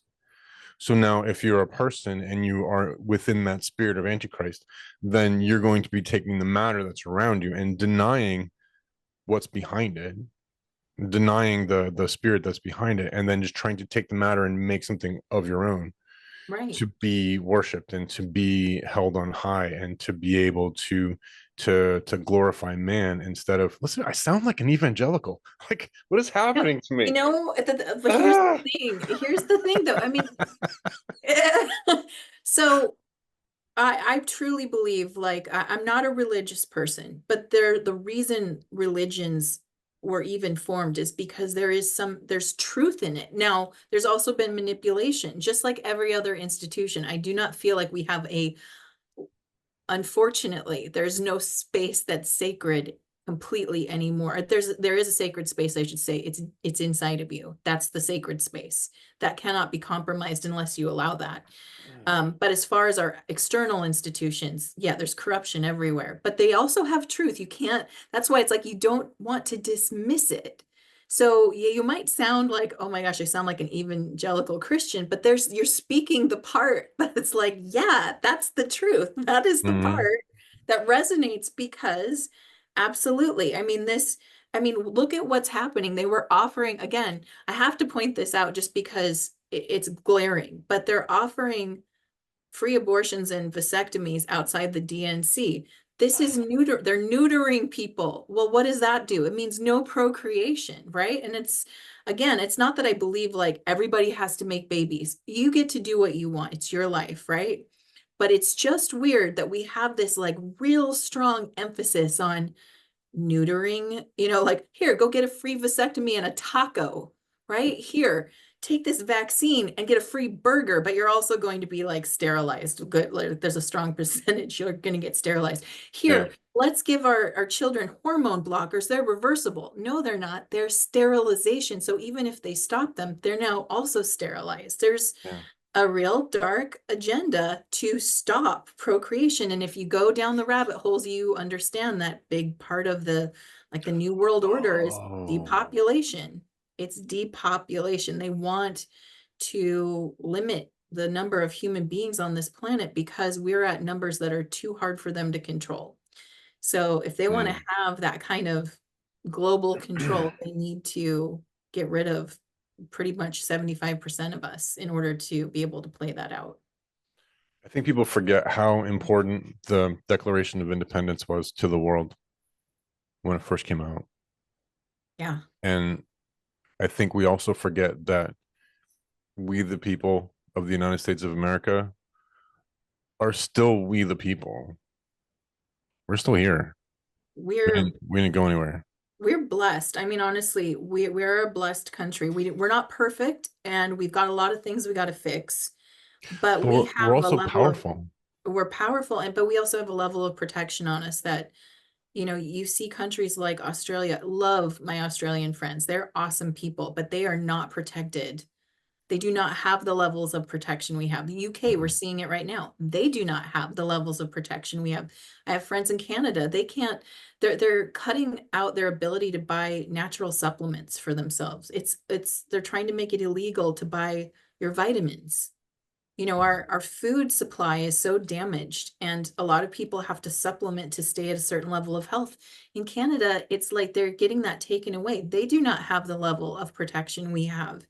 And if we don't choose well, if we're not choosing the people who are like, we want to protect that, we will also lose that level of protection. And so, this is And where it's like, you might not like the guy, but I'm going to pick the guy who's like, I want to protect that, because that ensures that not only um, are we protected, our kids are protected, and there's a good chance that that will continue, right? I mean, because that's an expensive thing to get back.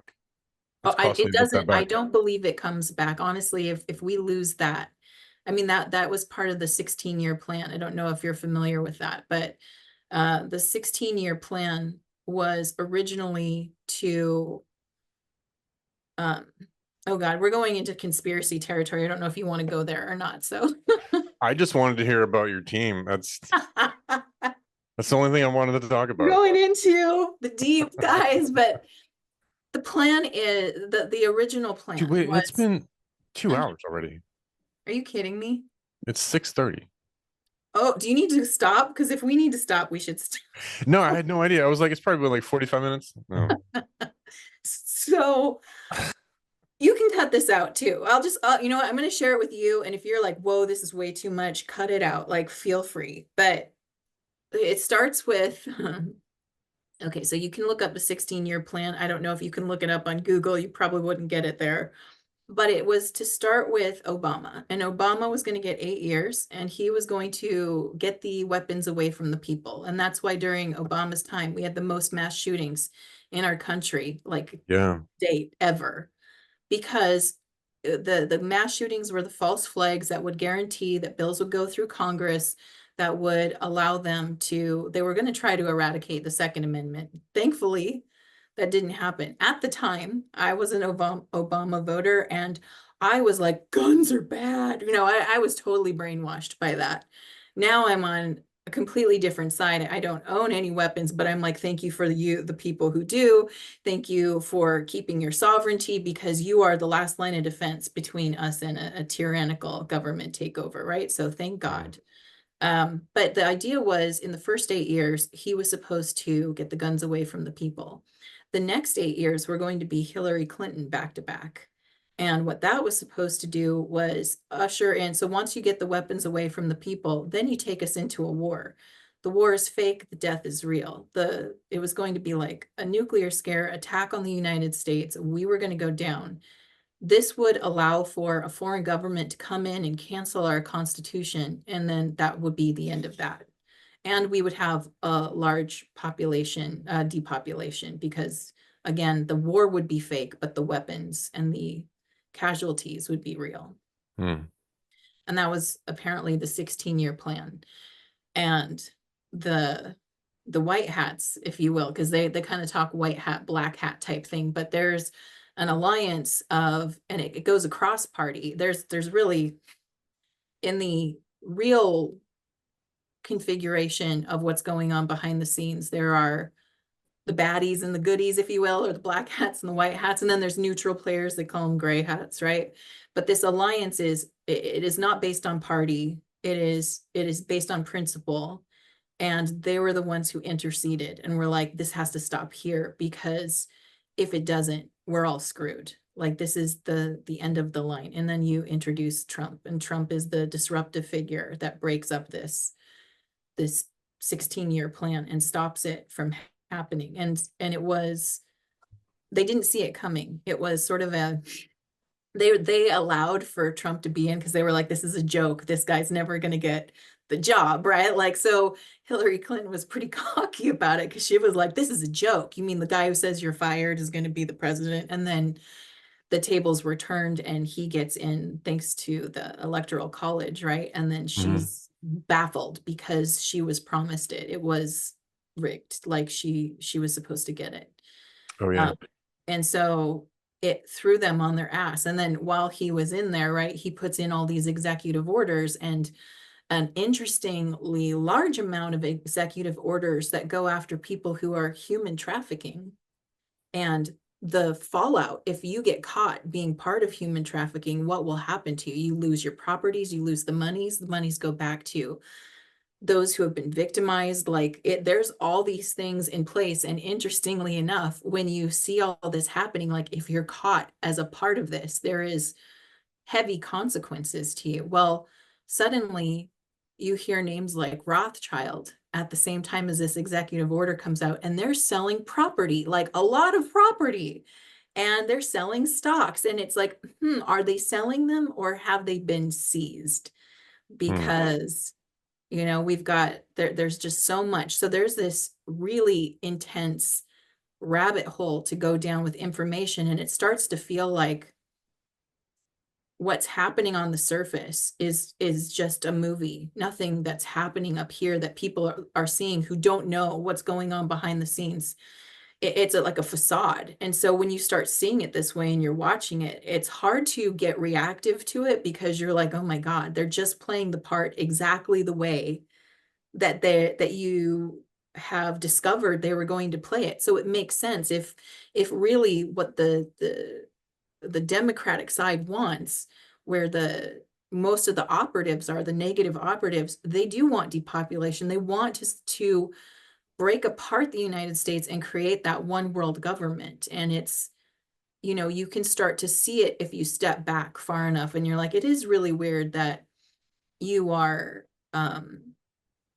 really pushing for all this sterilization. Like, why is that the sign of like progressing, is like suddenly doing all these things that are radical and affecting our bodies in ways where we can't recover. And that's just like one thing to notice. And meanwhile, on the surface, to keep you distracted and from seeing it, because if you were to pause for a moment and just have your senses about you not be emotionally tapped into, but actually be in the other side of your brain, which is critical thinking, and you start questioning things, suddenly the story doesn't quite add up. So in order to keep you from doing this, I have to keep you emotionally traumatized. So what I'm going to do is I'm going to stage a bunch of events, right? I'm going to have a Black man murdered right before an election season, and I'm going to have riots right before an election season, and I'm going to do all of these things that will keep you emotionally upset, because if you're not aware of the game that's being played, that you don't see it coming. So it constantly feels to the average person like a barrage and a shock. Like, why does this keep happening? Keeping them angry and upset and confused, and then you can feed them any line you want to. It's what they did with the pandemic as well. I mean, Mm. keep them upset, keep them fearful, keep them angry, like have these death tolls, which, years later we're told, oops, we got that wrong. Of course they did, but keep you upset so you don't question. Because one of the questions I had, like one of the first questions was, if this is so deadly that you're asking me to Clorox my food, right? Why is it that there aren't PPE protocols for discarding of the masks? And why don't we have biohazard bins like everywhere? Instead, what I'm seeing are like masks littered on the ground, literally in my neighborhood, just everywhere. And I'm like, if that is full of toxins that are so easily transmitted, I'm in danger. And yet no one's cleaning these up. It's the people who are homeless, who have the lowest like immune system, they would be dead on the ground. I'm so glad that didn't happen. But if it were real, Yeah. we'd have dead people everywhere. And that they would show that to us because that would reinforce the agenda. So when you start thinking critically, you start seeing the holes and the flaws in the mirage that they're presenting to us. It stops making sense. It stops being something where you're like ideologically driven and you start going, wait a minute, I feel like I'm being lied to. Like something feels really off here.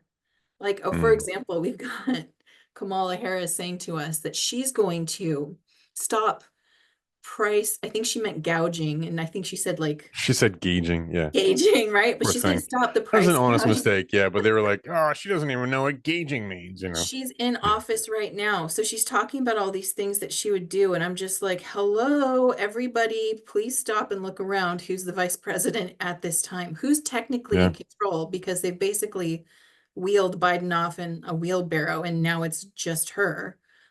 And she could fix it right now. But she's talking like in the future, if I have the chance, I'll fix it. And it's like red flag. She's totally not going to do anything. Yeah. No. She's Oh, going to, it's going to be status quo. I don't even think it's going to be her. I do not. I think they're going to bait and switch again Think because, so? oh yeah, I don't think they can. they Well, I mean, they can. can do whatever the fuck they want. I Here's mean, what they they're can the do, government. right? They, They they, can they made the rules. 25th Amendment Biden, put Kamala Harris in the presidential spot because that's exactly what would happen. And then she can bring in a VP and they can say at the last minute, Walls is not the guy. Like, oh, he's lied about too many things. And we just realized, we need somebody with more integrity in place. And oh, here's Michelle Obama. It's like, okay, here we go. All right. So yeah, I mean, I know it sounds far-fetched and really out there, but let's just see. Let's just see what Well, happens. so far, this whole thing has played out exactly like I said it would play out back in 2020. And so none of it has surprised me. Yeah. And so what I mean, I think I'd be a little bit confused. It would not surprise me at all if they did that at the last minute and just put Michelle in there. So what they did is, so again, they're always testing the threshold to see, will we consent? And notice how instead of like pushing back, the Democratic base didn't push back and go, whoa, you didn't give us a chance to choose. We don't like her. Nobody voted for her before. I don't Mm-hmm. want her now. She's done nothing in office. Like none of them can say what she Right. has accomplished in the 4 years she's been there. So instead of them pushing back and going, no, we want to choose who's going to represent us. Instead, they went like gushing fans at a Taylor Swift concert, and they were like, like so. Yeah. It's you can see the manipulation. You can see that there is a distraction that's going on that's keeping them from noticing what they just did, which is they chose for you. That was not democratic. For people who are like pushing the word democracy so much, there was no democracy in When the they were fact. saying Trump, getting Trump in office would be like the end of our democracy, and then they take Kamala and shove her in there. But that's the whole thing about projection that I was saying before. It just Oh seems yeah. like people there's a Well, lot again, of projecting going on. what have they really talked about to keep the base riled up? They talk about how awful Trump is and what a monster this man is. And they just kind of repeat the things that they know will get them riled up and angry. And so even though they're not presenting any solutions or telling you what their policies are going to be, they allude to this big change that's coming. And really, she's a Marxist. And so we're looking Did at, you hear that whole like looking to the future on right, unburdened by the past or unburned by the something, which is past? like a Marxist statement. Yeah. So they're putting out all this Marxist dogma, and it sounds good, right? Equity for everyone sounds good, but what are they going to do to create that? They're going to create a socialist system, which means that, remember when we were talking about meritocracy way back when, where it was like based on your effort. Yeah. They actually did these studies in, it was a college professor took his class, and he did an experiment where he was like, instead of having that bell curve, where you're graded on the curve, and so you always have the like the top percent who's like the really hard workers who get the A pluses, and then you have the slackers on the bottom, but most people are at that curve. Yeah. um, he said, instead of doing that, we're going to average it out. And so the average of the class is going to be the grade. So now the people at the bottom are like, yes, because they don't have to do anything and their grade goes up. But now the hard workers at the front who are getting the A plus, they initially did the same level of work, but they saw their grade go down. And what happened is they lost morale and they went, fuck it. If I put in all this effort, but I don't get a better grade, what is the point? When they Hmm. stopped putting in the effort, everybody went down. Yeah. So the hardest workers were not compensated for their efforts and they lost the will to do it. And then everybody suffered because of that. So notice that the people at the bottom who could have brought the grade up more did not pick up the slack. They just kept coasting and everybody suffered. And that's what it means when you are talking about equity. So Hmm. she keeps using that word, it needs to be equitable. And it's like, no, we want equality. We want equal opportunities for advancement. We want equal opportunities to progress in life, but we don't want equity, because what that means is no matter how hard you work, you're going to get the same as everyone else. And if the people who put in the least effort continue to do that, everybody else gets dragged down. It's not the top pulling them up, because there's no more incentive to be at the top. Yeah. We lose that.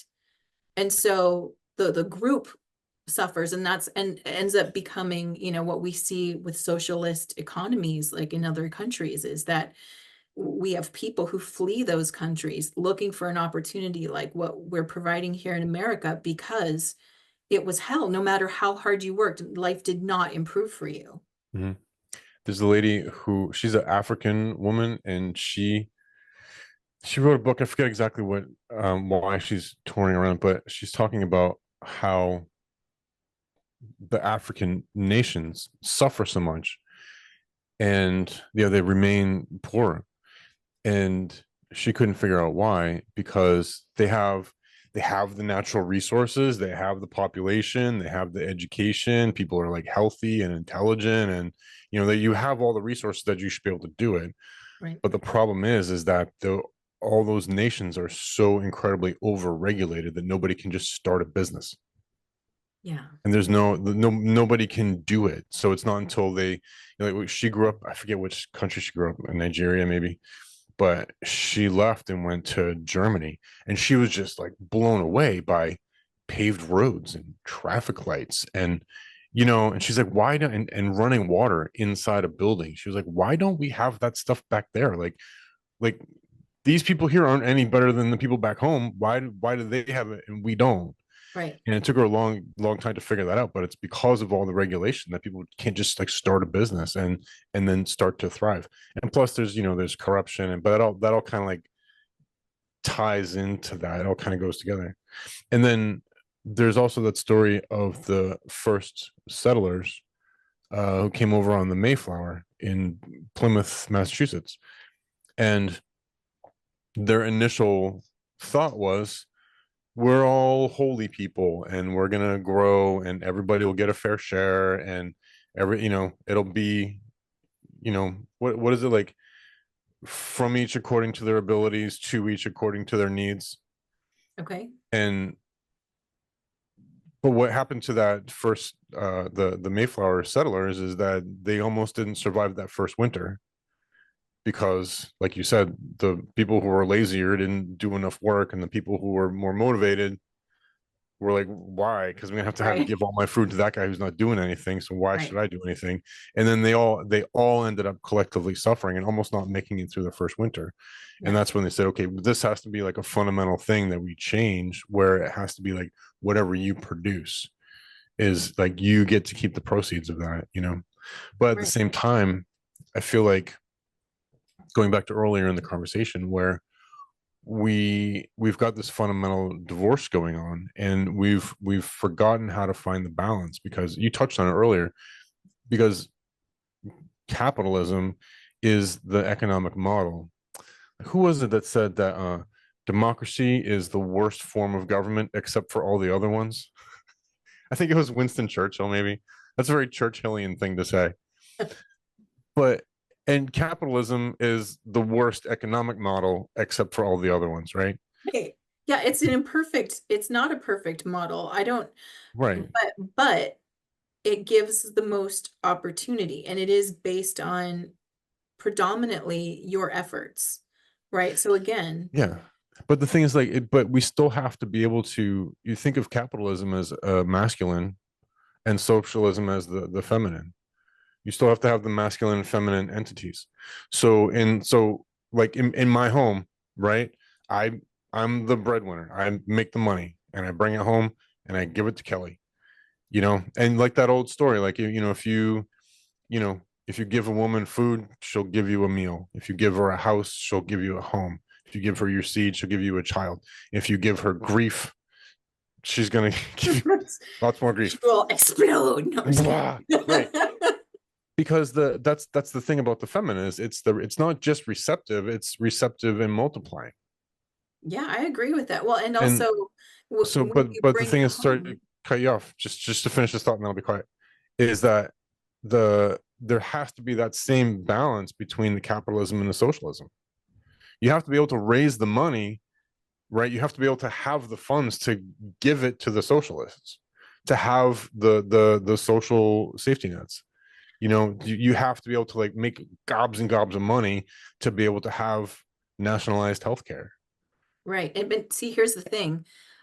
With your example, which I love, Kelly, who you bring the bacon home to, is also working in your best interest. And so she sees that taking care of you is also taking care of her. And so Right. that's the system we need. A current socialist system is like a fake socialist system. We don't Right. really have one that's actually working in the best interest of the people. So it will take the funding, and then it's going to take it and it's going to funnel it to a foreign country and then launder it, and it's going to end up back in the pockets of people who are saying, oh, I really care about you. It's still, the problem with that system is that we're too easily like, we're working for someone else's self-interest, and then they're going to say, because again, socialism requires a larger government, and a larger government is dangerous because it might start out great. And I think most socialist systems, I think in order to get them to work or to get people to agree with it, have to. So in the beginning it's like, Hmm.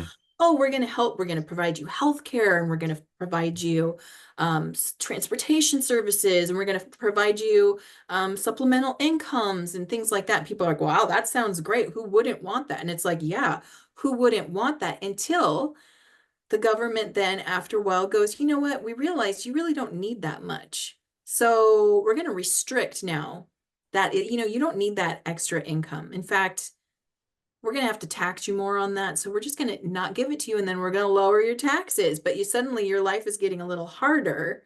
They're holding that money still. So they would take it through you, from you through either the taxes or withholding. But in any case, they're holding it, you're not.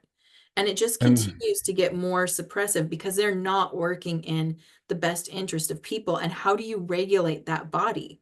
If they're saying, no, we're the well, regulators and we're the ones producing it, we just got effed right there. but what do they do? I mean, we've seen this happen. The Soviets did this. The Chinese Oh did yeah. this. Yeah, it doesn't Chairman work. Mao did this. It's got And a what real happens is like beautiful. the resources start to dwindle and dwindle and That's right. dwindle, and they see the population. But So the what do they richer do? get richer. But And what they yeah, do is they eliminate the population. well, that's the only way that you can Chairman get Mao to. slaughtered 30 million people.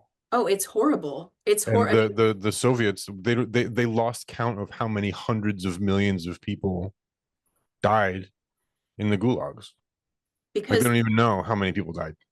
They don't know how many hundreds of millions of people died. Because it sounds great. And but then once it starts to go, like the government has no choice. They're like, well, we got too many people, so we're gonna have to you know what? I think it start was icing them. Jordan Peterson who talked about how there in a society, there is at least 5 to 7% psychopaths in it. And most of Yeah, those people find their ways to positions of power. yeah. So now we're Look at talking Ted about, Cruz. we're talking about this good faith system of like, trust me, I'll take care of you. Mm-hmm. But then you get those psychopathic people in there and they don't, that's the last thing they want for you. They're not there for you. They're there for themselves. Um, and I think it was also Jordan Peterson who talked about that's why you need to have disagreeable people in a society because it actually keeps the psychopaths in check. And when you have a larger portion of disagreeable people, the number of psychopathic people in a society actually goes down to somewhere between 3 to 5% instead of Mm-hmm. 5 to 7. So we So need systems that create that friction, like you were talking about with the airplane. We need opposing forces to actually keep though that small percentage of people who always find their ways to positions of power because they're drawn to it. mm-hmm. We need to have ways to keep them in check, and you need to minimize their impact. You can't totally get rid of them, but by shrinking down a government and being more responsible for your own needs is a way to protect yourself from those who would ultimately take those needs and use them against you. So which to me is why we've seen the drop in testosterone levels among men. Like you remember the protests in the 1960s? Like there was it was at Berkeley. There's this black and white video of this guy, and he's like screaming, and like when the machine gets too onerous, you have to throw your body onto the gears of the machine, and it's like this but it's just like the incredibly articulate argument that he's making, and he's very very passionate. And but today you have people that are like, I'm queer for Palestine, and it's Right. not the same level of intellect that's going into this. Oh, well, see, now I But do believe, I mean, but just the to thing touch that on a happened, okay, sorry, go ahead. okay, just to touch on a quick point, because you make a good point. Yeah. Testosterone, again, like I said, they're attacking women for our ability to procreate. They're attacking men in that way too, but Mm-hmm. specifically attacking the testosterone because if you weaken a man on the hormonal level, the Mm-hmm. fire inside him to fight back starts to die. Becomes less disagreeable. And men are the protectors. Men are actually a large portion of that disagreeable force that we Mm-hmm. need. We need them to bristle and be like, no, this is too far. This is my space. You stay over there in your space. Because again, if you have too much feminine energy and it's like, let me hold this space with you. Mm-hmm. It's like you need that too, but you want it to be, again, like we need that combination. And I cannot help but compare it to the left and right hemisphere of the brain. We were given a Mm. whole brain. We were not given just an emotional center or just a spirit, the emotional, spiritual, abstract side. We were also given the critical thinking, logical, very much grounded energy side. We need both of them. That's why we have the masculine and the feminine. We need someone who's like, wait, let's hear them out. Let me hold this space. And this other person who's like, that's too much space. You stay over on that side, right? Mm-hmm. Like, because this is mine to protect. This is mine to Yep. to keep safe, right? We need both of those energies in order for it to function.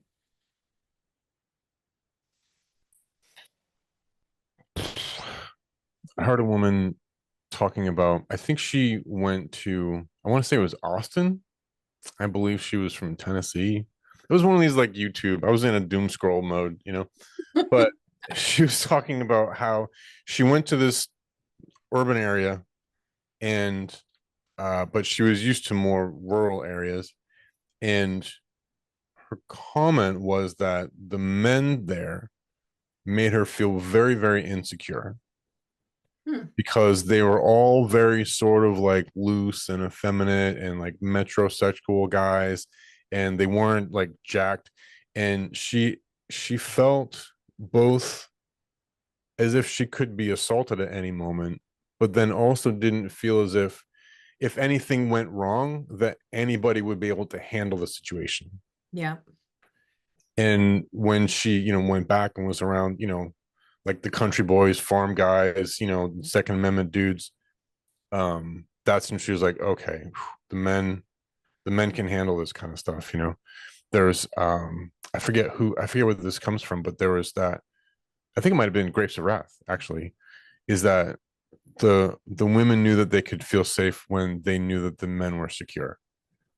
So that makes so much sense. And I often think about, I don't know why it's ducks that always come into my mind, but I just think about like ducks mating and how the female, right? She's there once she lays the eggs, she's with the baby ducklings and she's protecting them and women have a natural sense of fear. And that's important because that means we're always looking for threats in the environment because our job is to protect those who are who need us, who can't protect themselves.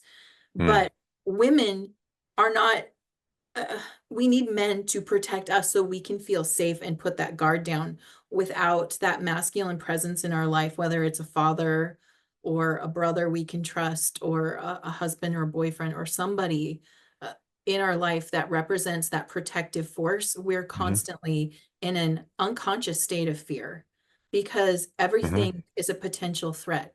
And it's unfortunately true that you can't really put your guard down, especially at this time. I mean, like Mm. again, the predominant product, if you will, in human trafficking is actually women, even though children it sickens me to know that there's children who are getting trafficked. It breaks my heart, but still women are the dominant product, which means that there are again, so we have like 5 to 7% psychopathic people in a world of 8 billion people. That's a lot of people.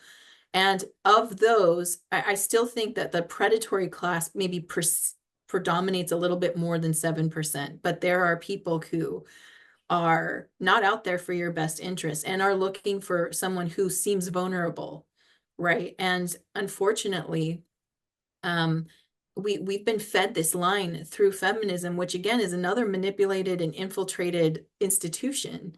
It's been toyed with. Yes, I do believe that we should have equal opportunities, but I am not a man and Mm. I'm not built like a man. And if a man wants to overpower me, there's a good chance that that man's going to win. And it's hard to admit because we're taught in this day and age that it's like, Yeah, oh, I'm G.I. Jane, I'm Wonder Woman. It's like, that's a nice ideal, but in reality, it's hard. Like when I am a stay-at-home mom, I work from home. When my husband works out of the house, I won't lie that when he has to leave at 5 in the morning, I get nervous. Like just it naturally comes up because it's like, what am I going to do? Like I have to yeah, think like that. What am I going to do? And these are not thoughts that I have to think. I have to like generate and think. They just pop into my head. So it's unconscious and it's a natural desire. Like I feel safer and I can relax and I can stop thinking those kinds of thoughts when he's present. When he's not, they automatically come back into place because now I'm that female duck on the pond by herself and the mallard's out to like, get the food and other things like that. yeah, Um, and I am kind of literally the sitting duck, right? Until yeah, I have that the masculine energy around me. And I know that this comment's probably going to piss some women off. And, to them, I'm like, I understand why that might offend you because we've been told we shouldn't need men. But I just feel like that's a line that's fed to us that's meant to take us down a road where we are more easily victimized. mhm. Teal Because Swan, yeah, Teal Swan talks about containment. yeah, I That's agree that's with her thing, her. that she talks about that a lot, and how a man needs to provide a containment. And once I started to get that concept from Teal, I I could see my relationship with Kelly differently, because especially since, how do I say this? Okay, I don't know. That's not true. I know very few women. I could probably count them on one hand who have never been sexually assaulted. And I know a lot of women, and Yeah. almost all of them, right, have had that happen. And in Kelly's case, she also grew up in an abusive home, and there was, there was alcoholism, there was lots of problems. And when I came along, I was still in the military, had like the uniform, and but I'm still kind of dorky and funny, and we get along great. But so I could provide that containment that she had always craved. Mm-hmm. But what I've come to understand now is that for Kelly, she will she needs to test that sometimes. She needs to make sure that the containment is still good. Like, am I Yeah. still being contained? And that can easily be perceived as being bitchy or ornery or defiant, or like all these like negative words that guys use to describe their woman, Mm-hmm. when the fact is that that might not be the case. She's just like trying to see, like, are you going to provide a containment for me? Is this going to be a safe place where I can be? How solid are you? Like, there's one actress that I saw, this is a black woman. She was on the show with, oh, what's the dude's name? Something the God. Oh, He- oh. He's Yeah, I like know. it's a bunch of black guys, and they have like a morning talk show, and Yes. he's like somebody the God, I think his name Yeah. is. But I'm like, I get it. I can't quite remember the yeah, first part. Yeah. and but it was this woman was talking about, and she's an actor. I forget her name, but she was talking about her husband and how he is just like a stone wall, and that's what she loves about him, because she can just be like, babe, I'm having a day, and she can just be like, "Wah!" Just explode all over the place, yell and scream and rant and rave and get it all over her system, and he'll just stand there like, okay, I got you, babe, you're fine, babe, okay, hon. Like, he'll Yeah. take time off of work to just listen to her, like, and then he's like, all right, are we good now? You get it all out of your system? Cool, Yeah. because I gotta head back to work. But that's what he's doing. He's providing that containment so that she can have that space within and know that it's a safe place to be able to express all that. Yeah.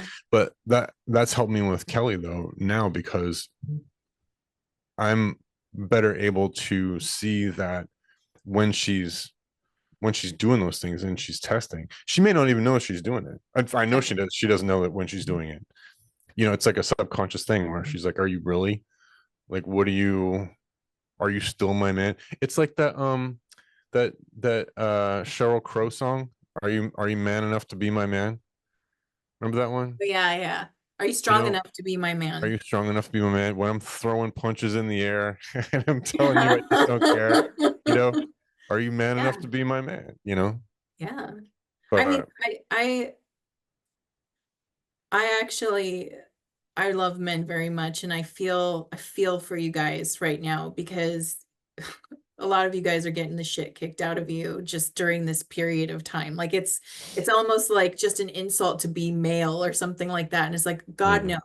Like I feel like we need more women to like snap out of this and be like, it's not a threat to tell you I need you. It's not a threat mm, to me or my sovereignty or my own personal power to tell you that I rely on your strength and that um I feel safer with you in the world. I feel like men need to hear that now more than ever. I feel like and I'm hoping that we can find that place where men can claim that power back without it being perceived as like patriarchal. Because I feel like that's bullshit. It's like we don't need a patriarchy and we don't need a matriarchy. We need a matrimony. That's what we need. We need the yeah, marrying of the two forces mm-hmm, together. And I think we have that more than we realize, but we are so, again, there's so much propaganda, there's so much brainwashing and manipulation to kind of keep, again, the divisiveness. And it's going to take us on an individual level coming together and recognizing each other and having that love and respect and understanding the power that each one holds, right? Like in the Law of One, they talk about how men are blessed with vital energy. You are blessed with it. You have so much vital energy flowing through you, so much more than a woman. And it is part of what gives you strength, but it gives you this intense physical power, but also willpower and emotional strength and spiritual strength. It's vitality that men are just blessed in abundance with, where women, we're blessed in abundance with our connection to the divine. We have an instant like access point. It's not hard for me to access that which is divine and spiritual. And when we come together in union, men, and when the heart is open and we're in like an intimate union, men will transfer vital energy to the female, and the female will open the sacred, like the sacred space within the man. He will feel more connected to God after that, when we have this divine exchange. And so these are the ways that we are holding space in the world, which is why, I mean, yes, for a woman to make, like, I don't say that it's wrong for women to have this compassion. What we need is compassion with discernment. We need compassion with discernment. We need to understand that we're not meant to throw ourselves under the bus to save somebody else, that we need to put our own oxygen mask on and make sure we are okay while we're holding space for someone else, so that when we're like, hey, it's like, oh, you feel different on the inside. Okay, let me understand that. Oh, okay, I understand that must be difficult for you. Of course I accept you. Okay, but you can't come into this bathroom. I'm sorry. Like, I need to make sure that this space is reserved for like the small females and the females Yeah. who need more safety, and I need that to be respected, right? So I need to have a discernment up. I have compassion for you, this is a line, please do not cross it, right? And in that way I can continue to hold this energy for you, and you will show me that I am safe with you.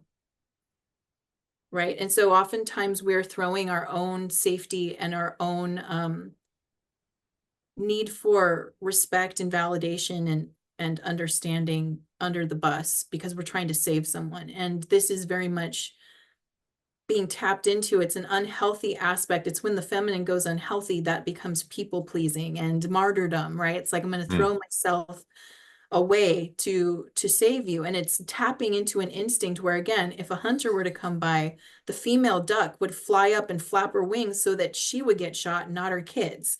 It's an instinct that we have, but it's being manipulated within us in order to have us agree to our own like eradication to some degree. We're agreeing to our own erasure to some degree. Not all of us, obviously. I'm not agreeing to that. I don't consent to that. I don't consent to, saying you're wrong and your self-expression cannot happen. It needs to be this or that or nothing. I don't agree to that either. Like, I want that nice place where I can hold that space for you and be like, absolutely, you deserve to be seen and recognized. Also, no, this is too far. Do not cross this line and we're good, right? If you cross this line, then I would hope that men would stand up and tell other men this is wrong.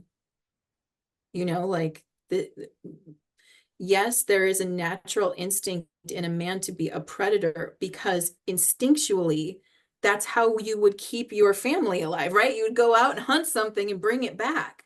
But Yeah, that you mentioned something earlier about like about being a predator. And in my mind,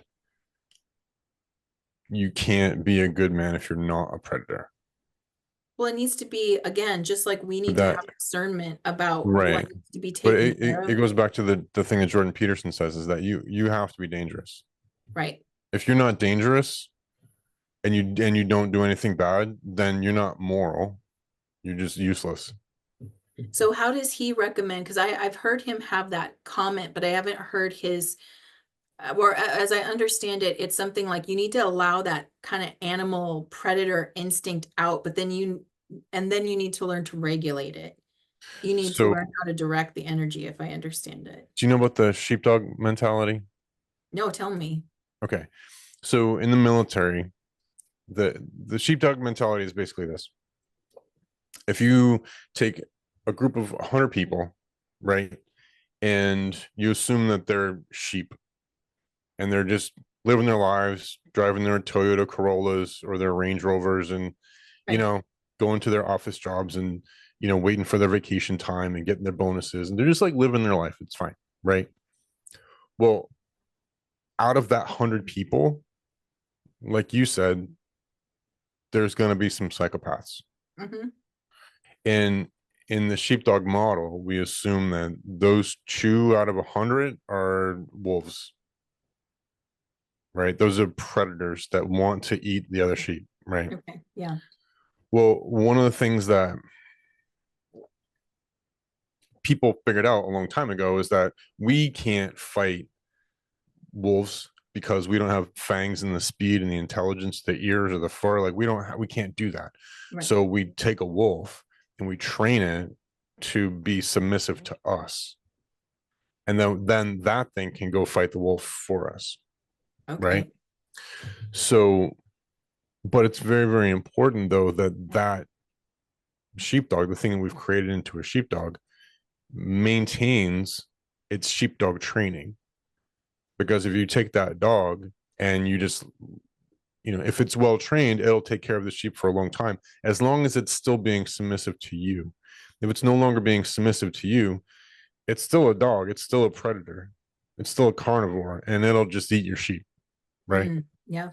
So in the military, what we come to understand is that people who are drawn towards military service are usually people who see that predatory instinct in themselves and they want to be able to use it for good to Mm-hmm. protect the flock.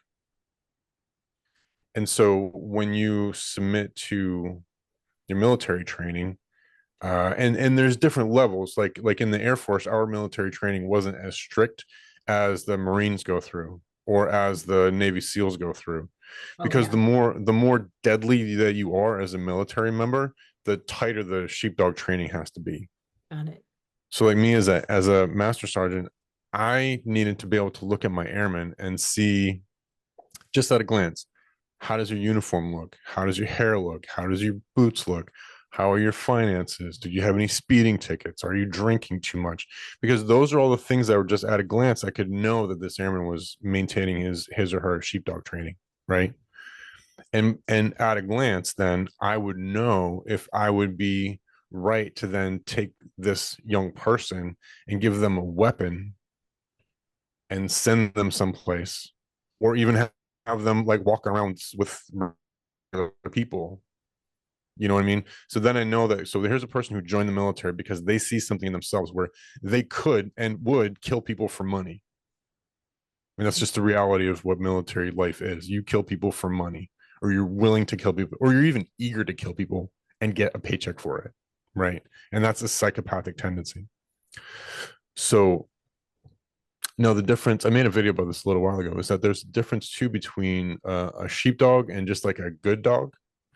Like I've got a buddy who he's a marksman. He's got lots of guns. He is, and he's a really good guy. He's a really conservative guy, and and everybody knows that if you mess with his house, if you mess with his girlfriend, if you mess with his dog, he has an arsenal and he will handle the situation 100%, right? Mm-hmm. But he never felt the desire to join the military. So in that sense, he's a really, really good dog. He's a good dog for your family, right? But a Yeah. sheepdog is going to be looking out for the whole flock, Right. right? So this is the thing that Jordan Peterson talks about with you have to be dangerous in order to be moral, in order to be a good man. So for me, I'm not ashamed to say that I I have never killed somebody, but I've shot at a lot of them. And I would, I was angry that I didn't get to, Yeah. and even today there's a part of me, like if somebody messed with Kelly, like I could, like there's this part of me that I know exists that is like the doctor in Silence of the Lambs, where you just like shut off and you're like, oh, okay, oh, you hurt my daughter, guess what's happening next? Right. I'm Yeah. going to No, eat your I've seen liver. that. Like, I you know what I yeah, mean? Yeah. I've seen that in my husband. Like if when we Yeah. talk about these situations and I'm like, what would you do if someone did that to your daughter? And he was like, I don't know if they'd be alive. Like he gets it's a weird thing when he says it. There's like different Yeah. expression that comes across his face. And I'm like, oh, you're serious. Like Yeah. not a that wasn't a casual like macho statement. That was Yeah. like No. there's a something else in there that would come out that I haven't And seen yet. yeah. And that's the part that, but that's what makes a good man is when he has that part and then he's not afraid of it. Yeah. You embrace it. That's why Joe Rogan becomes so popular because he's a fighter and he's a macho man. He punches people in the face and like he could kill you very quickly with his bare hands Right. without even breaking a sweat. Because there's like that kind of machismo. But he's also super friendly and he's cool and you can get high with him and he'll tell you Right. crazy jokes, Right. and he's just like a good dude. And it's that kind of thing. But then at the same time, like when Joe goes out and does his comedy, he'll take on this persona. Like he'll let that monster come out of him and like growl and roar and snarl and I think that a lot of men these days just we grew up. My kids' generation grew up without men around because so many moms got divorced and so many men were off to war and so many men were just wrapped up in materialism, and Oh, weren't well, didn't embody that. Like, I it, grew up with and my grandfather. Sorry, one last story. My grandfather, when he found out that my older sister got pregnant, um, he went and got his shotgun and some rope, and he was gonna go get the guy that knocked up my sister. And I'm like, you can either like you're marrying which her. Like way, we're right? stringing you up or you're dying. Like, or you're marrying her. Like, this is what's gonna happen. And my Yeah. grandmother was like, no, no, Henry, you can't, blah, blah. And he even like he chased I think it was my dad. He chased my dad off of his property with a shotgun one time. Like this was just Henry. You know, Just Henry. it's just Henry. It's what he does. Oh, you didn't get shot at by Henry today? Well, he must. Right. Now that I think about it, yeah, when I was in second grade, I lived in this really small town called South Bend, and it was so small I could literally ride my bike through it by myself and it was okay. But there was always this one Henri Namer that would come out with a shotgun, like just get off my property, you know what I mean? Like Yeah. as a kid, I don't know why that didn't intimidate me. Now I'm looking back and I'm like, holy crap. But Yeah. yeah, I mean, in our generation, for sure, there's been it has been an attack on masculinity that you're supposed to be more feminine. You're supposed to be more in your feelings. And again, very pervasive. Like it's they use NLP actually, which so neuro linguistic programming, which is basically if you repeat something enough, it starts to go deeper into the subconscious mind. And so this, men need to express their feelings, men to be like all this. And I'm not saying that I don't want to be able to tap into my husband's emotions and like know what's going on with him and help him. But that's just one of the ways in which they were trying to feminize, right? They were trying to get the men to be more in their feminine energy. And then you add to that, like, think about how much soy was added to our diets, like starting in the 80s, Mhm. really. But I mean, so much soy. And we know now that soy increases estrogen. And like, in fact, women who are like estrogen deficient, like need to eat, like can eat soy to help boost their estrogen. So what happens when we're getting all this soy and there's like soy lecithin and all that stuff in everything. So if you're eating a lot of processed food, you're like getting excess estrogen all the time. And Mhm. like you said, And in these chicken. yeah, and in the chicken and stuff, and in these situations, it's really true. I get what you're saying when it's like nowadays, especially in certain, like it's predominantly in blue states, you see it a lot more. Like I'm in a blue state. So you see a lot of what they call like the soy boys, right? But it's like, yeah, they're there and yeah, they're like riled up and angry. But if something were to happen, they would be ducking and covering their heads and you'd be in it for yourself. Like there's no one in that group that's coming to, Mhm. you know, shield you It's like you're screwed. Like you're alone in Yeah. this. Yeah. No, I feel like uh, I do not have to attack men to stand in my feminine power. And I'm not afraid that by raising men up, I'm saying I'm subservient to anyone. I don't see that as the dynamic. I see us as partners and co-creators. And Mm. it's so funny. I mean, here's just an example of like the instinct within me, right?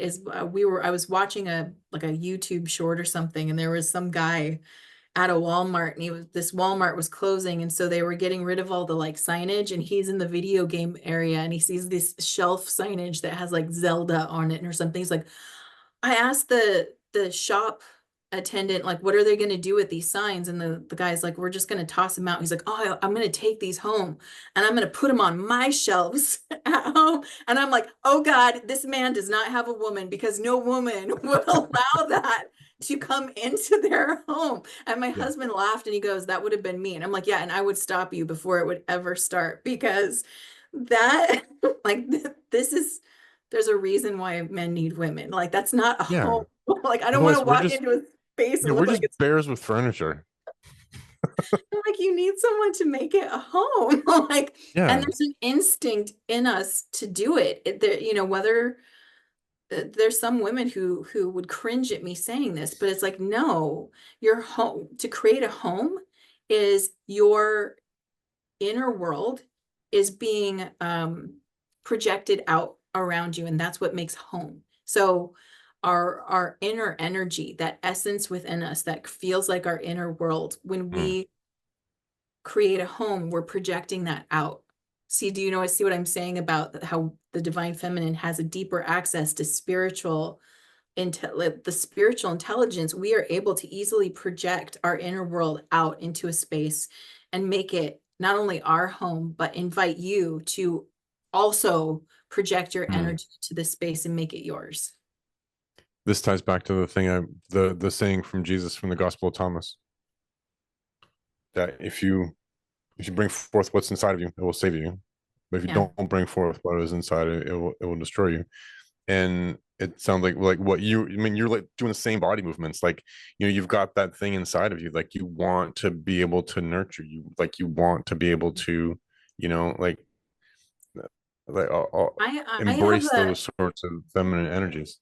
I have So actually, you know what? That's I just wanted to share really quick because I sure. wanted to illustrate this. I actually have quite a bit of access to my own masculine energy. I joke about it that I have that Xena warrior princess thing going on inside of here, but it has never overtaken that strong sense to want to provide like it has not overtaken the desire to want to like create something. In fact, it's very Mm. hard for women when we get in relationships. Like the reason why we shouldn't live with a man before like getting his commitment to us is because that energy just kicks in. You can't stop it. The next thing you know, you're providing a home and a space for someone, and you don't even know if they're preparing to like appreciate that or stay. So yeah, it's a very strong instinct that kicks in. And even from a person I'm entrepreneurial, like I have my own business, I'm constantly like trying to think of like how to put myself out there in the world and create a living from the gifts that I have. But even with all of that dominant, independent energy, I still crave and desire that containment that men provide. And I want to live in a space where men are honored. I feel like we've really done a number, both of the collective masculine, the collective feminine, our sense of self is really shot, and we need to build it back up. And in this time we're being tested to tear each other down, when really I think, again, to open our heart is to recognize, it's like, thank God you're here. I'm so glad that you are here and people like you exist, and that you're out there in the world like owning that, right? That really intense, strong energy that is like, I'm so pumped up about protecting people that I would even kill for it and maybe even enjoy it. It's like, thank God you found an outlet to utilize that. And it's not something that you're afraid of, because that means that you will have a healthy expression of that. Whereas, those instincts, sure, they're maybe are part of the masculine, but what has happened in people who've become predatory towards other people is that has like turned on itself, and it started like eating away at the inside to the point at which they have no like allegiance of what there is to protect, maybe because they feel so disenfranchised or so hurt at the levels of rejection that are in the world. I mean, I don't know, but I sense that might be a part of it. It's interesting where this conversation went. Yeah, Is it? it's Like I not the said, this will plan. be the third or fourth time I've said this. I just wanted to talk about the team and You channeling. started it though. That's all I You wanted. were like politically, and I'm like, okay, here we go. Dude, I guess we're doing this now. But the thing is, like, I started out because um and I don't know why I had this like impulse to reach out to you too. But it was like whenever I sent the email, I was like, for some reason, I feel like Therese would have some answers that I'm looking for, But the the direction I've been thinking about pivoting with the Finding Fuscata and everything that I'm trying to do Yeah. is tuning more into like the masculine, because I see a lot of young men out there who are suffering. I see a lot of young women out there who are suffering because they can't find a partner, or they can't find companionship in life, or they can't find, they don't they confuse sex with love, or they don't understand like what any of this kind of means. But then you have, well, you have the Donald Trumps of the world, and then you have the Andrew Tates of the world, and you have, and I feel like these people kind of maybe start looking towards those guys, even like Matt Walsh, they start looking to those people as being a model of masculinity. And it's true to some extent, but then it's also like that's some of it that does start to get toxic, like we talked about earlier with Matt. Like, he's always trolling. He's not trying to like be a man and go into a situation and learn something and then try to help these people navigate something, and then learn something on his own, through navigating that. Yeah. And then Andrew Tate, Andrew Tate, yeah, Oh God, yeah.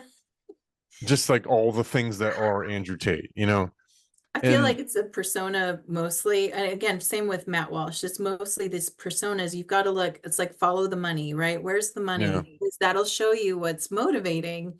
If you're getting paid by like, again, no shame to conservative media. There's, liberal media and stuff too.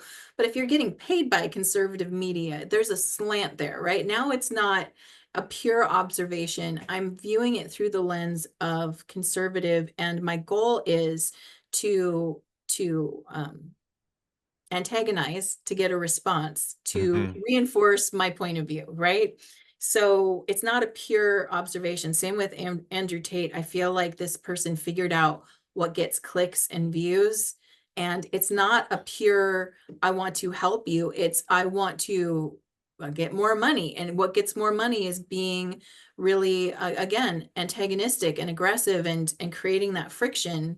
The friction, the polarization that these people create is what brings them the audience views. Because either you've got the people watching you because they love you, or the people watching you because they hate you. But whatever way, you've got people watching It's you. eyeballs, yeah. When you sit in the middle, where really the solution is, it's not as titillating, because in the middle is like the common sense answers where, what I would say to you, you said with finding Fuscata and picking a path.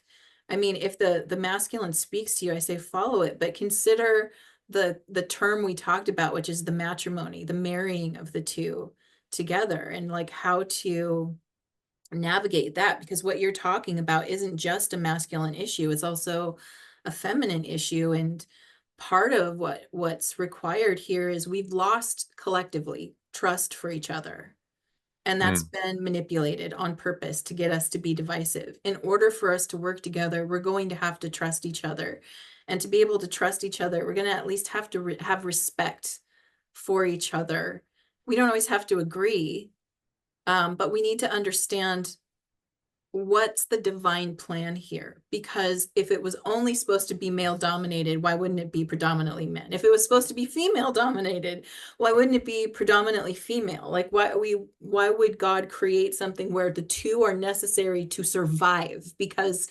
without men, women cannot procreate. There will be no more of us. Without women, men cannot procreate. There will be no more of us. So in order for our own species to even survive and have another chance at this, we need each other.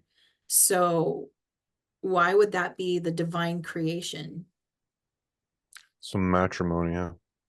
Well, I would say that there's something there that's not being talked about. We have people talking about the feminine side. We've got people talking about the masculine side, but who is talking about how to bring this together, and uh, who out there is teaching us how to repair it? Maybe that's, oh wow, okay. How do we get back to each other? I mean, conversations like this are great because we're two Yeah. people, like we're not You in know, the thing that 100. sorry, go ahead. I was just going to say, we're not in 100% agreement on our worldview on things, and that's fine. Like, Yeah, I you're don't, in wrong fact, about a I lot think of that's things. better. I actually like it better. You know why? Because Yeah. again, it gets me to think about what you're offering, and hopefully what I'm offering gets you to think too. But Mm. we need to see the example of, okay, we're not going to agree on everything, got it, but can we come together and can I see the value in your perspective? Because I truly believe if we were meant to have this homogenous perspective, we would already be there. We're not. In fact, we're never going to get 100% agreement on anything. Even if you and I came to agreement, a third person comes in and goes, "You're both wrong," like, and here's why, right? Yeah. So we need, and like the airplane example you gave, which is such a great one, we need the resistance, we need the pushback in order to get this thing off the ground. We actually need these opposing forces, but they, Mm. in the airplane example, they're working together beautifully. They're supporting, they're holding it, they're keeping it in alignment, they're keeping it from flying off. Like, all these forces allow for this beautiful creation of an airplane that transports just about anything you want from one place to another. And Hmm. without those, even one force being missing, you wouldn't have it. So where do we get to the point where we start to go, oh my gosh, like, I appreciate the opposing perspective you're bringing me, because you're actually getting me to consider something here. And as I listen to you, I recognize the good faith in you, that you actually want something good for this world, including me, even though I don't always agree, right? Like, even though we're not always in agreement, I still Right. see you want what's best for me. And hopefully you can see I want what's best for you. We just have different ways of approaching it. Maybe we need to bring these approaches together. How do we do it?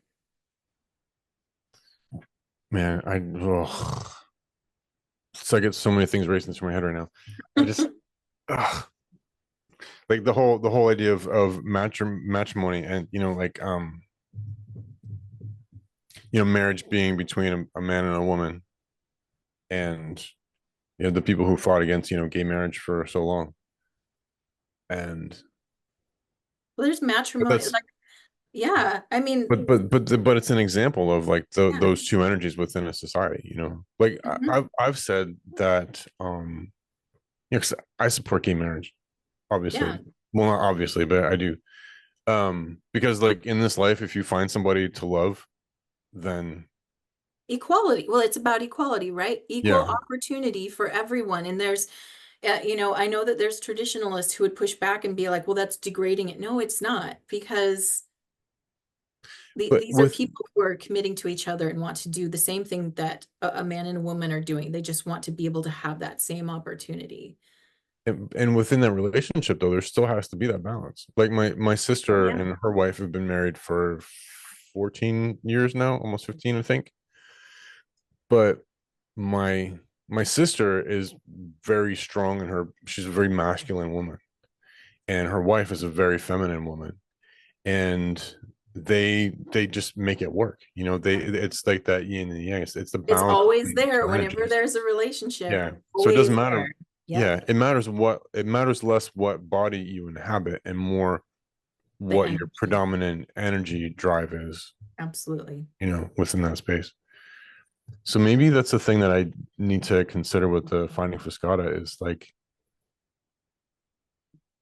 because Well, yeah. like you said, like unless you become antagonistic, then you're not going to get the clicks, you're not going to get the eyeballs, Well, unless and you go down that is path. that so this is where we get into the spiritual aspect because intention is everything. That's what my team always says is intention is everything. So if my intention is to make a bunch of money, yeah, I'm probably not going to get that by being this healthy middle ground who's really trying to find a solution. I'm going to Yeah. find that at the extreme ends where I'm really antagonizing or riling people up. And I'm getting both, like I said, the love views and the hate views. If my intention is actually to come up with a solution, if my intention is like, how do we create the unity we are all so desperate to find, then that's going to be a different kind of show because that's a show that's offering something that's like a tangible solution. Also, not always popular, right? Because you're not going to get the agreement, but for the most part, what I think you attract are the people who actually want to do the work. And that's Hmm. very different because the people on the extreme ends are great at attracting people who want someone to blame. Oh, it's the Hmm. Republicans' fault. Oh, it's these extremists over here. It's their fault, Yeah. right? Our world would be fine without you, blah, blah, blah. That's all they're attracting are people who want to, they want to circumvent their own accountability. They don't want to do that work. In the middle are the people who are like, no, really, what do we do to make this work? Um, and I think are earnestly trying to understand and figure it out. That's why the work I do, I actually work with people on the personal level because I find that it's harder to crave or desire unity outwardly if you are not unified on the inside. So if you're Hmm. still rejecting parts of yourself, if you are still out of trust with yourself, if you still withhold love and compassion from yourself, you are not able to easily give that to others. You'll be more easily triggered by the people who oppose or you view as opposing a force to you, right? Whether it's a different belief system or different political views. It's very hard for people who aren't balanced within themselves to hold space for someone who is showing up differently than them if they have a lot of judgment and anger and rejection of themselves. When they find that space where they're more integrated within themselves, it becomes much easier. You don't feel like you lose anything by holding space for someone who's got a different point of view. Man, it's a lot to think about. The thing I keep thinking about is that Mm. You're tapping into something big. I think that's why it's overwhelming, is because you're It is, actually, well, because I know what it is, but I don't want to do it. what's that? Just say it and then you can not do it. What is I've always known that I'm supposed to be a pastor. Like I've always known that.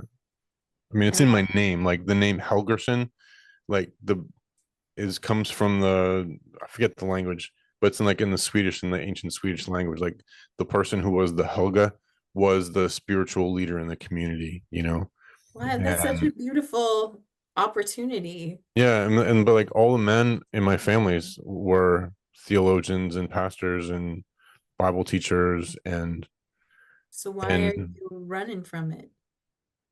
I just never felt worthy of it, Uh, because my parents were divorced, and I was always like shifted back and forth, and I saw my dad just always being defeated by the Christian church because he always wanted to be part of the Christian church. Like he got his degree in pastoral studies and was going to go be a pastor, but then my mom left him, and like his entire life plan just destroyed because he could no longer be a pastor in the church because he'd been divorced.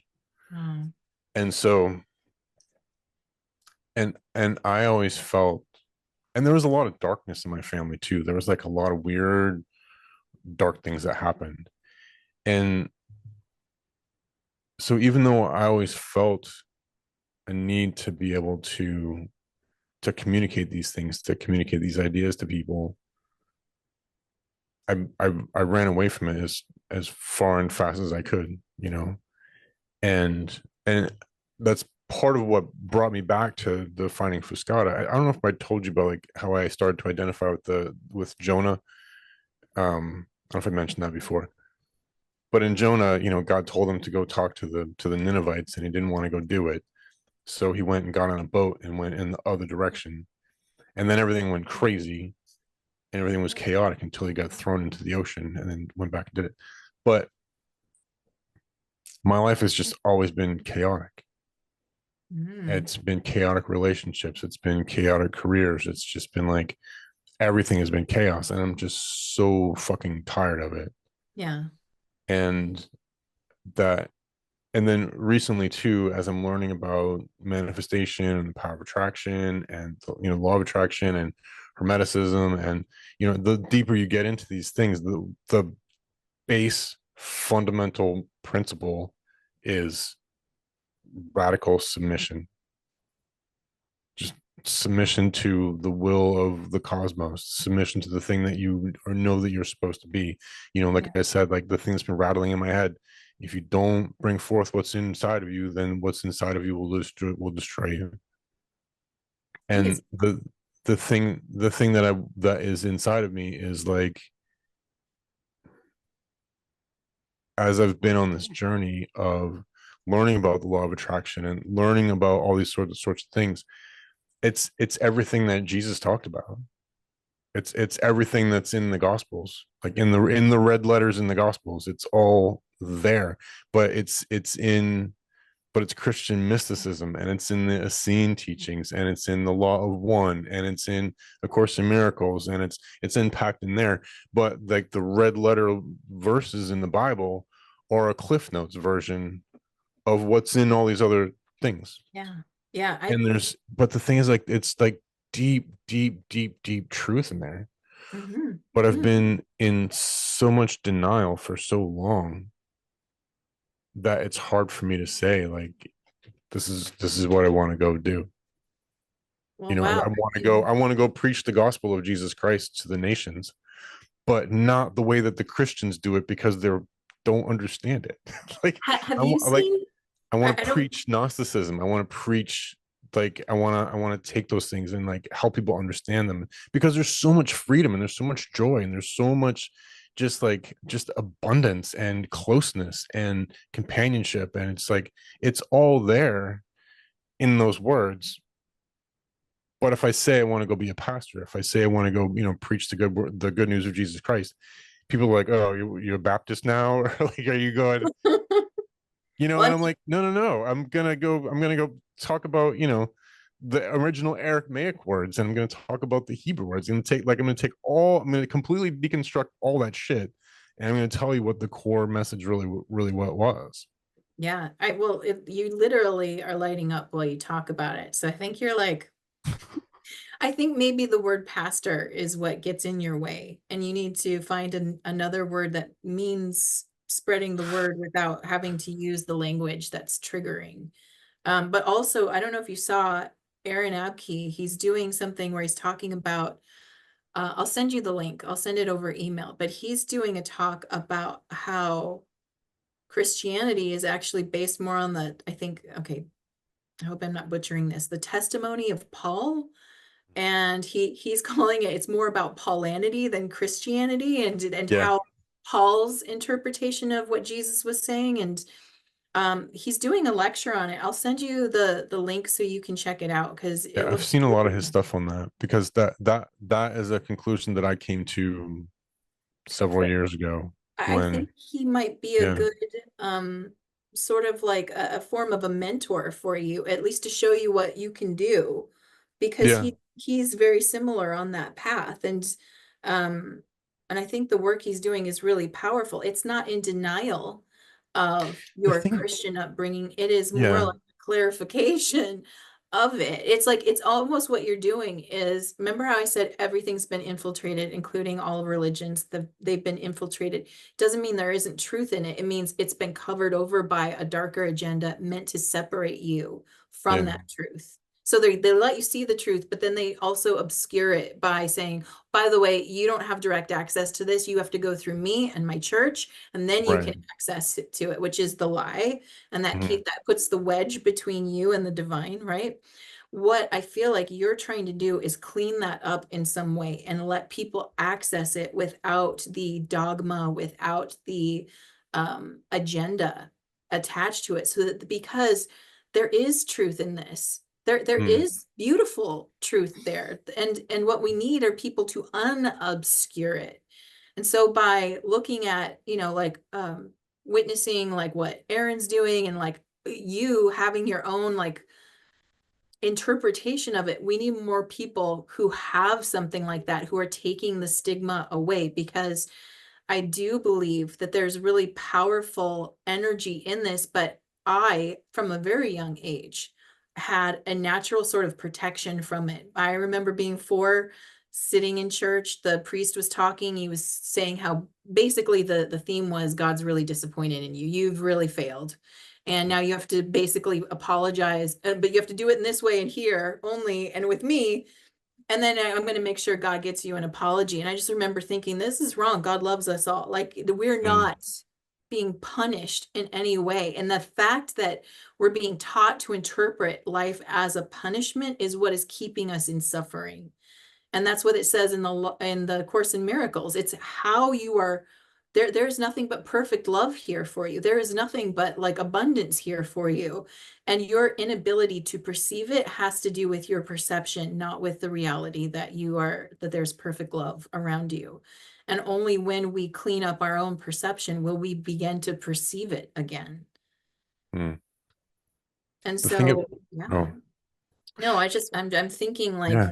one, thank you for sharing with me that that's, what's on your heart. I think it's beautiful. And I I think you are worthy of it. I feel like that's the perception you need to surrender, is that somehow you aren't worthy. And you remember, I mean, like, the Bible better than me, but as I understood it, God wasn't like, I'm not going to choose the perfect ones. No one's going to listen to them. I'm going to choose the poor soul who kept making mistakes and choices that he regrets. And I am going to send him out as my messenger. Why? Because that's relatable, because that's where people who will be able to hear from. If you are some perfect, pious person, you are viewed by the masses as something that's unattainable and unrealistic. And I can't really listen to you because I've already screwed up. I've already messed up, Mm. right? I messed up that past relationship, or I messed up my relationship with my kids, or, I failed to go after the big dreams in my heart and I'm suffering because I'm living a smaller life. So I've Mm. already failed. I can't hear you, but you give me an underdog who's also been there and figured their way out and is suddenly feeling like a freedom and an ease in a connection. Like they don't feel shame to say they're connected to source. They feel relief. Well, I want that too. Mm. You mean I can have that? That's what salvation means, is like I can have made all of these mistakes and still find my way back home. Oh my God, right? Like Mm. literally, oh my God. Because Yeah. so I guess many. in a lot of ways, like I'm kind of the prodigal son and Jonah. The thing that the thing about Aaron is that, so I'm a military guy, Mhm. like I I know how, like, I'm a military guy, and I feel like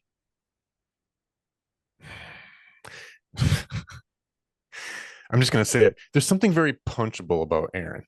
Like I just want to get him in a chokehold and just bitch slap him and just choke him the fuck out, you know, and be like, dude, stop being so goddamn milk toast. Like, what the fuck is wrong with you? Like, fight me. Like, what is like? Ugh. There's just like, and uh, Aaron, if you ever listen That's to a this, unique like, please perspective. don't take me up on this, because you're younger and more jacked than I am. But that's the thing is, like, there's just, it's like the thing about Joe Rogan that we were talking about. Like, people look up to Joe Rogan because they know that he could kill somebody, you know, and but I feel like Aaron's target audience is, how do I say this? I don't know how to say it without sounding mean or condescending, because I don't mean it that way. Well, he's probably more attracting a more feminine audience. Like It's a more feminine audience, that's or like a fine, wounded but audience, and they that needs to exist, obviously, because he's very successful in what he's doing, right. and he's Well, doing good work, and you know. women in general aren't super receptive to guys who are like, you want to get in there and you want to like Right. pound it till you like. I'd be like, whoa, whoa, whoa. Like, Right. you need to go do this somewhere with some other guy because Yeah. I need it to be a little But chiller than then but then when I start presenting, like, I'll work on a video and have one of these concepts, and I can't get very sort of like touchy feely about the whole thing, but on the inside I'm like, no, you gotta take life and grab that motherfucker, and you gotta own that shit. You gotta, sometimes you just gotta man up and get But see, through it, this and is what's beautiful is and that, start taking that energy and put it out into the world. but that's an approach that God would want you to use. Like that's why the energy is within you because God lives within us. That's the energy. It's like God's like, look, you're not here to express yourself like Aaron Abke. I'm already expressing myself like Aaron Abke. I need to express like Sean over here. Like I don't want both to simultaneously happen because for those who can't hear me through Aaron, they can hear me through Sean. And if they can't hear me through Sean, they'll hear me through Therese, right? There's Mm, no there is no one way to present this information that is going to be more receptive than another. It is only I need as many messengers out there who will share this message and share it in whatever way it's in your heart, mm. right? Don't hold it back. Don't change it. Don't try to like blend it in. You can't be Aaron. Aaron is Aaron, Yeah, Aaron's right? Aaron. And Yeah. Aaron's not going to be Sean, but we Uh, need both because again, we are not a homogenous perspective, humanity, and we never will be. We will never be this homogenous one world BS stuff because God did not send out over like tons of energy from the source and say, let me express myself all the same way. Nope. God was like, I want to see every way I can express myself. I want to yeah. express myself in the highest of the highs and the lowest of the lows and the most aggressive and the least aggressive and the most feminine and the most masculine in a really neutral, balanced place. I want to express that to every color, every tone, every shade. I want to know every aspect of myself. And so it Mm, does us no service to try and tame ourselves or adjust ourselves. We're not truly expressing what we came here, like we're a messenger, right? We came from source to like express this unique aspect of source. And I think that when we start feeling okay with that in ourselves, then the world starts to like, again, it all starts on the inside. And it's like, can you accept that your version, like that you get riled up? It's good because what it's showing you is the contrast, right? Like, I mm. don't agree. I mean, I love Aaron. I love listening to him. I like listening to you too. So it's like I'd listen to both, right? It's very Yeah. interesting. So but it's okay that that riles you up because it's telling you that's not my tone. That's not my color. Mm, That is not the sound that I make. That's another one, right? That's not me. And so it's good to know. It's like I enjoy Teal Swan. However, I could not deliver like Teal Swan does. I don't deliver in the same way. There is something about her that feels kind of emotionally detached to me. Like she mhm, seems like she's talking about, but she's not in it, where I'm kind of like way leaning in energetically. It's just a different tone, a different frequency. Both mhm, great, I think, and yeah, so I would say like there's a lot here for you to consider and understand that the only thing that's stopping you from being able to fully express it is just that the resistance that you're in and that feeling, that one last piece of like, how am I worthy of this? It's like, how are you not if it's in your heart? That's mm. the truth.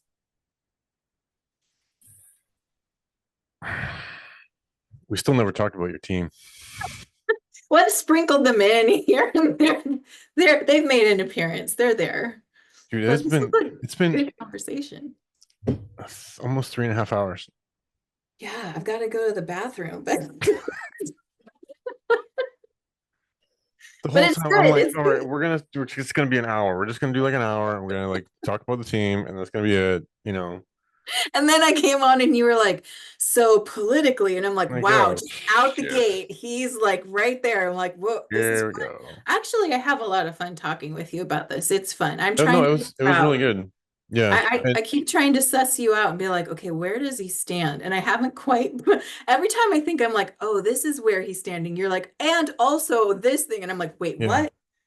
Well, see, that's that. Well, because I get the same kind of vibe with you because, like, you talk like a Trump supporter, but you're surrounded by crystals and you channel like a Oh, higher I am consciousness. so yeah. I'm I like, am in. ah, I am a and Trump supporter, but I have crystals and I listen yeah, to the trans community talk, and I'm like, I'm yeah, very.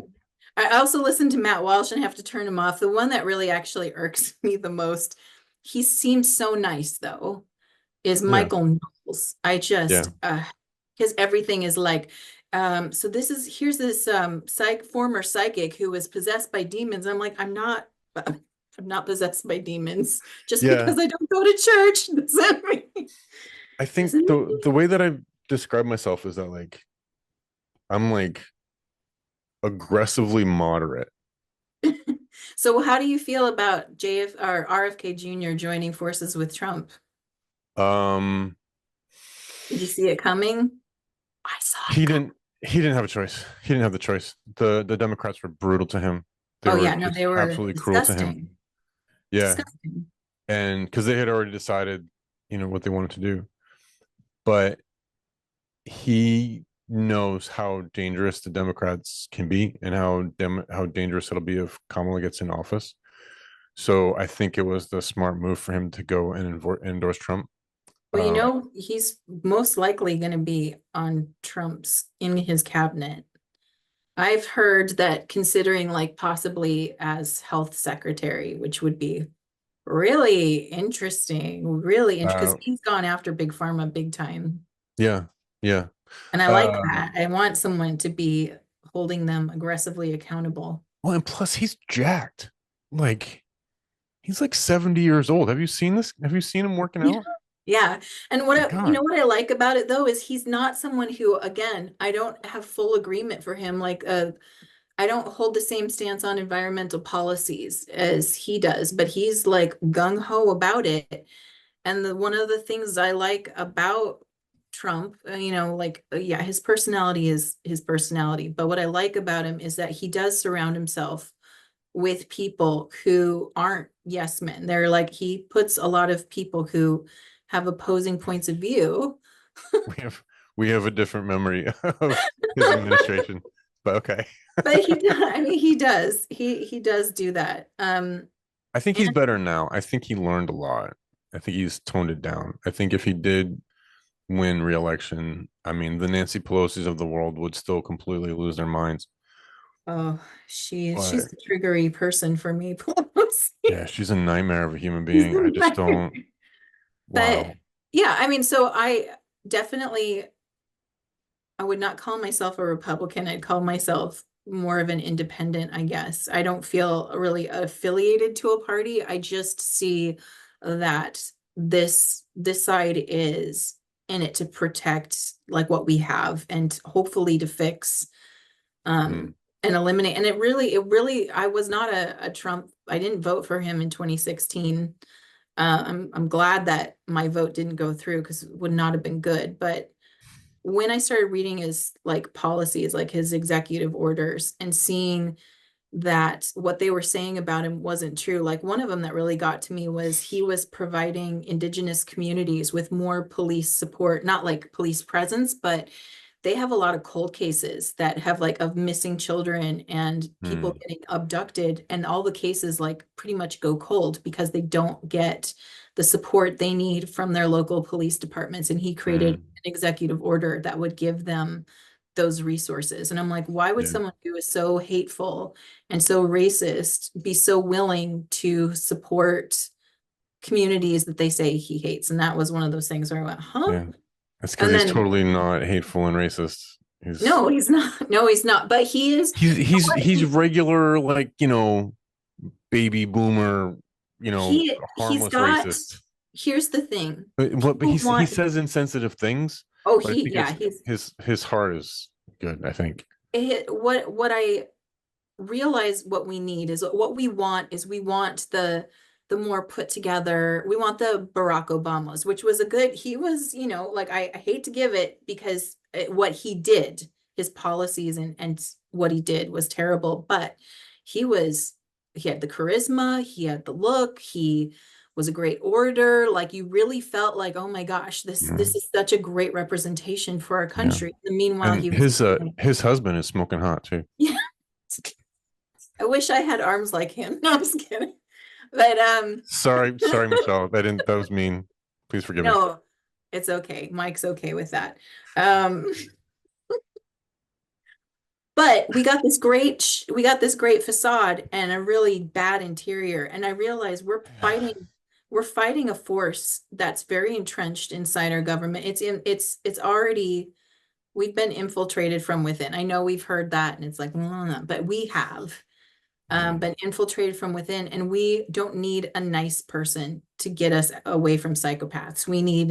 I want the vicious guard dog, snap, snap, snap. I want him to show his teeth, and I want him to be like, don't fuck with my family, or I will bite your leg off. Like, I want that kind of energy. And yeah, he might be aggressive and abrasive. He's not so much now, but that's the kind of, I want the guy who will stop North Korea from firing on our country. I want the guy who will create the Abrahamic peace accords and be like, you guys need to knock it off. And if we have to use if we have to use our allyship and force, then that's what we're going to do. We did not have, what is it? Iranians who are this close to having nuclear missiles during that time period because those Abrahamic accords like help prevent some of that. Now those have been undone and look at the shit that we're dealing with. And mm, we need the, like you said, we need the sheepdog who remembers that he's also a wolf, right? Like, and knows how to mm, use it. So yeah, yeah, he might not be popular, he might not be the guy everybody likes, but he's the guy we need. And I like that.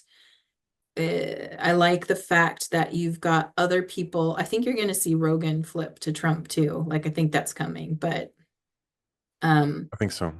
we need those people who are again creating that aggressive or the resistance that's going to right this plane, because right now if we don't have that force, our plane's going to crash. So My problem with Trump is that I don't like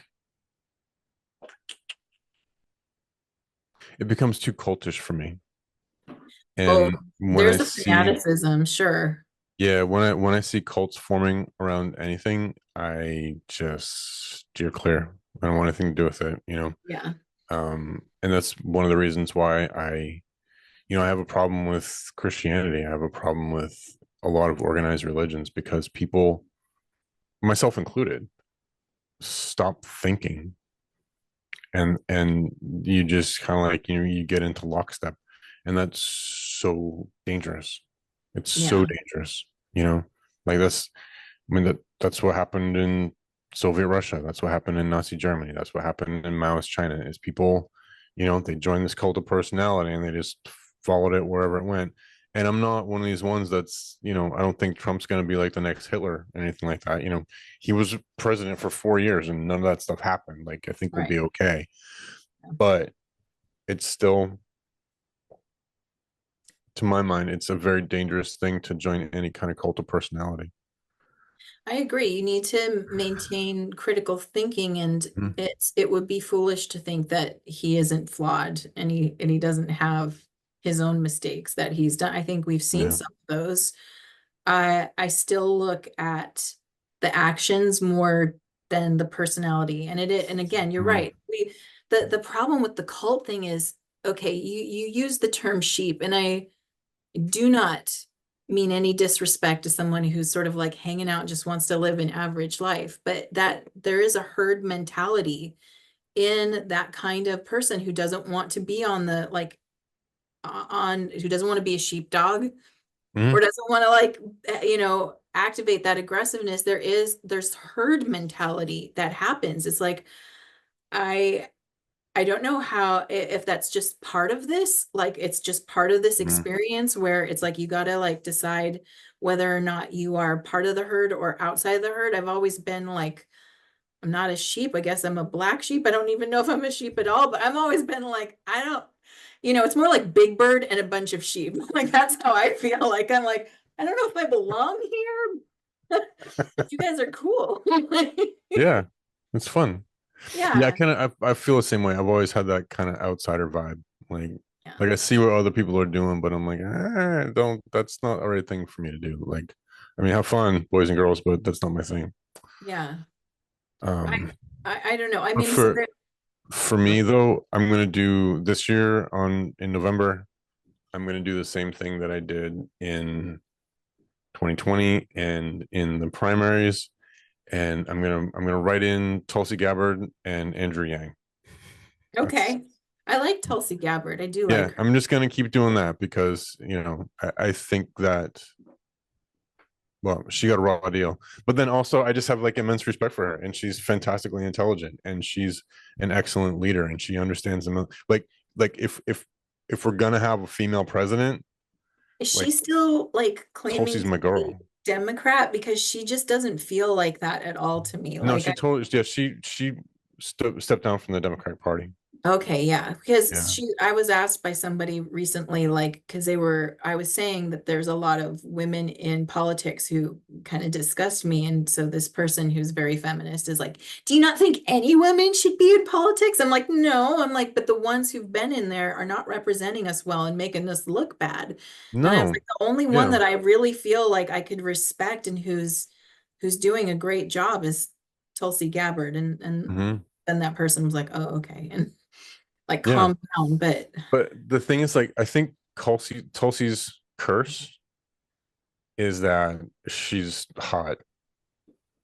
he's hot. Yeah, I really I do. I think that because you're a girl. You're like I, I don't know if it's like when you're in junior high, and like you get a bunch like a bunch average looking girls, or like they're maybe not even that, like they're like slightly below average looking girls, and like the one hot girl comes in, nobody's gonna be nice to her, especially if she's smart, especially if she's jacked, I can especially I if mean all the I can boys like her, they're see not gonna be nice that. to her. But I think partly what it is she's sitting in this space that I was saying we need to where the solution lies. She's sitting in the Yeah. space where the solution lies. She's not in Yeah. the extremes, and in the extremes is where all the attention is, right? Like Mhm. that's why I think Trump does well because he's so extreme. Like he's got um he's not extreme as an extreme right, he's extreme and like extreme personality, he's extremely abrasive, right? There's an abrasiveness to him. You either really like him or you hate him. There's not a lot of middle Mm. ground with Trump, so he's like again more polarizing as a figure, whereas Tulsi is like, I think everybody could find something that they find like, okay, no, that seems really reasonable. Like what you're saying is reasonable. It's well Mhm. articulated. It's clearly like what you're saying makes sense, and you're actually bringing data into the conversation. So I can understand where your point of view is coming from. And that is just, it's not bad. It's just not eye-grabbing, extreme. Like it doesn't bring a lot of attention to you. And again, these extremes um, are really where the attention goes. Mm. The work is in the middle. So I like that she's there because at least she's doing the work. Yeah. Yeah. All right. So it's 8 o'clock my time. You gotta go. I gotta go to the bathroom. You gotta like go chill out and like have a good time with your family for Yeah. time. Yeah. My wife just texted me. She's like, "Are you done?" She's like, "Are you still alive?" Yeah. All Um, right. Well, it's good talk. We'll have to try again, like another time to do the channeling part. yeah. Sometime when I have like nothing else to do. Right. Awesome. Well, thank you for having me on again, and I Yeah, appreciate it. that was really, and thanks for helping me unpack that stuff. That was, Yeah, yeah, it was a really good conversation. it was great. I know, right? Like now we got to go and like stretch, or I got to go put my legs up the wall and be Yeah, like, I think my legs asleep. all right. We gotta get up and walk around like an old man for a couple minutes, but I know, right? And be like, ah. I'm fine. It's fine. It's fine. All right. All right, cool. All right, well, all right. Then I will talk to you again soon. Sounds good. Definitely be in touch, right? Thanks, Therese. Have a great night. Bye. Bye. I called my wife and she's like, yeah, I know. Yep. We have the same code over here, so I totally Yeah. get it. Hey, if you're still here all the way at the end, then I think that you're either high or your phone is just like way on the other side of the room and you cannot get to it to hit next, or you're a loyal listener, which either one of them, I'm fine with all of those options. But my sincere thanks. If you like the things that I'm doing, if you like to see the channel grow, you know the routine, like, share, subscribe, and definitely have a comment. I would love to see some comments down in there. And today, playing me out, this is kind of a cool tune that I found. It's called Bump by Dyalla, Dyalla. Call it Bump by Dyalla. I think you'll kind of like it. It's nice and chill, especially for those of you who can't get to your phone or you're high. But even if you're just a loyal listener, check it out. I think you'll like it. Thanks so much, and I will talk to you soon. Bye.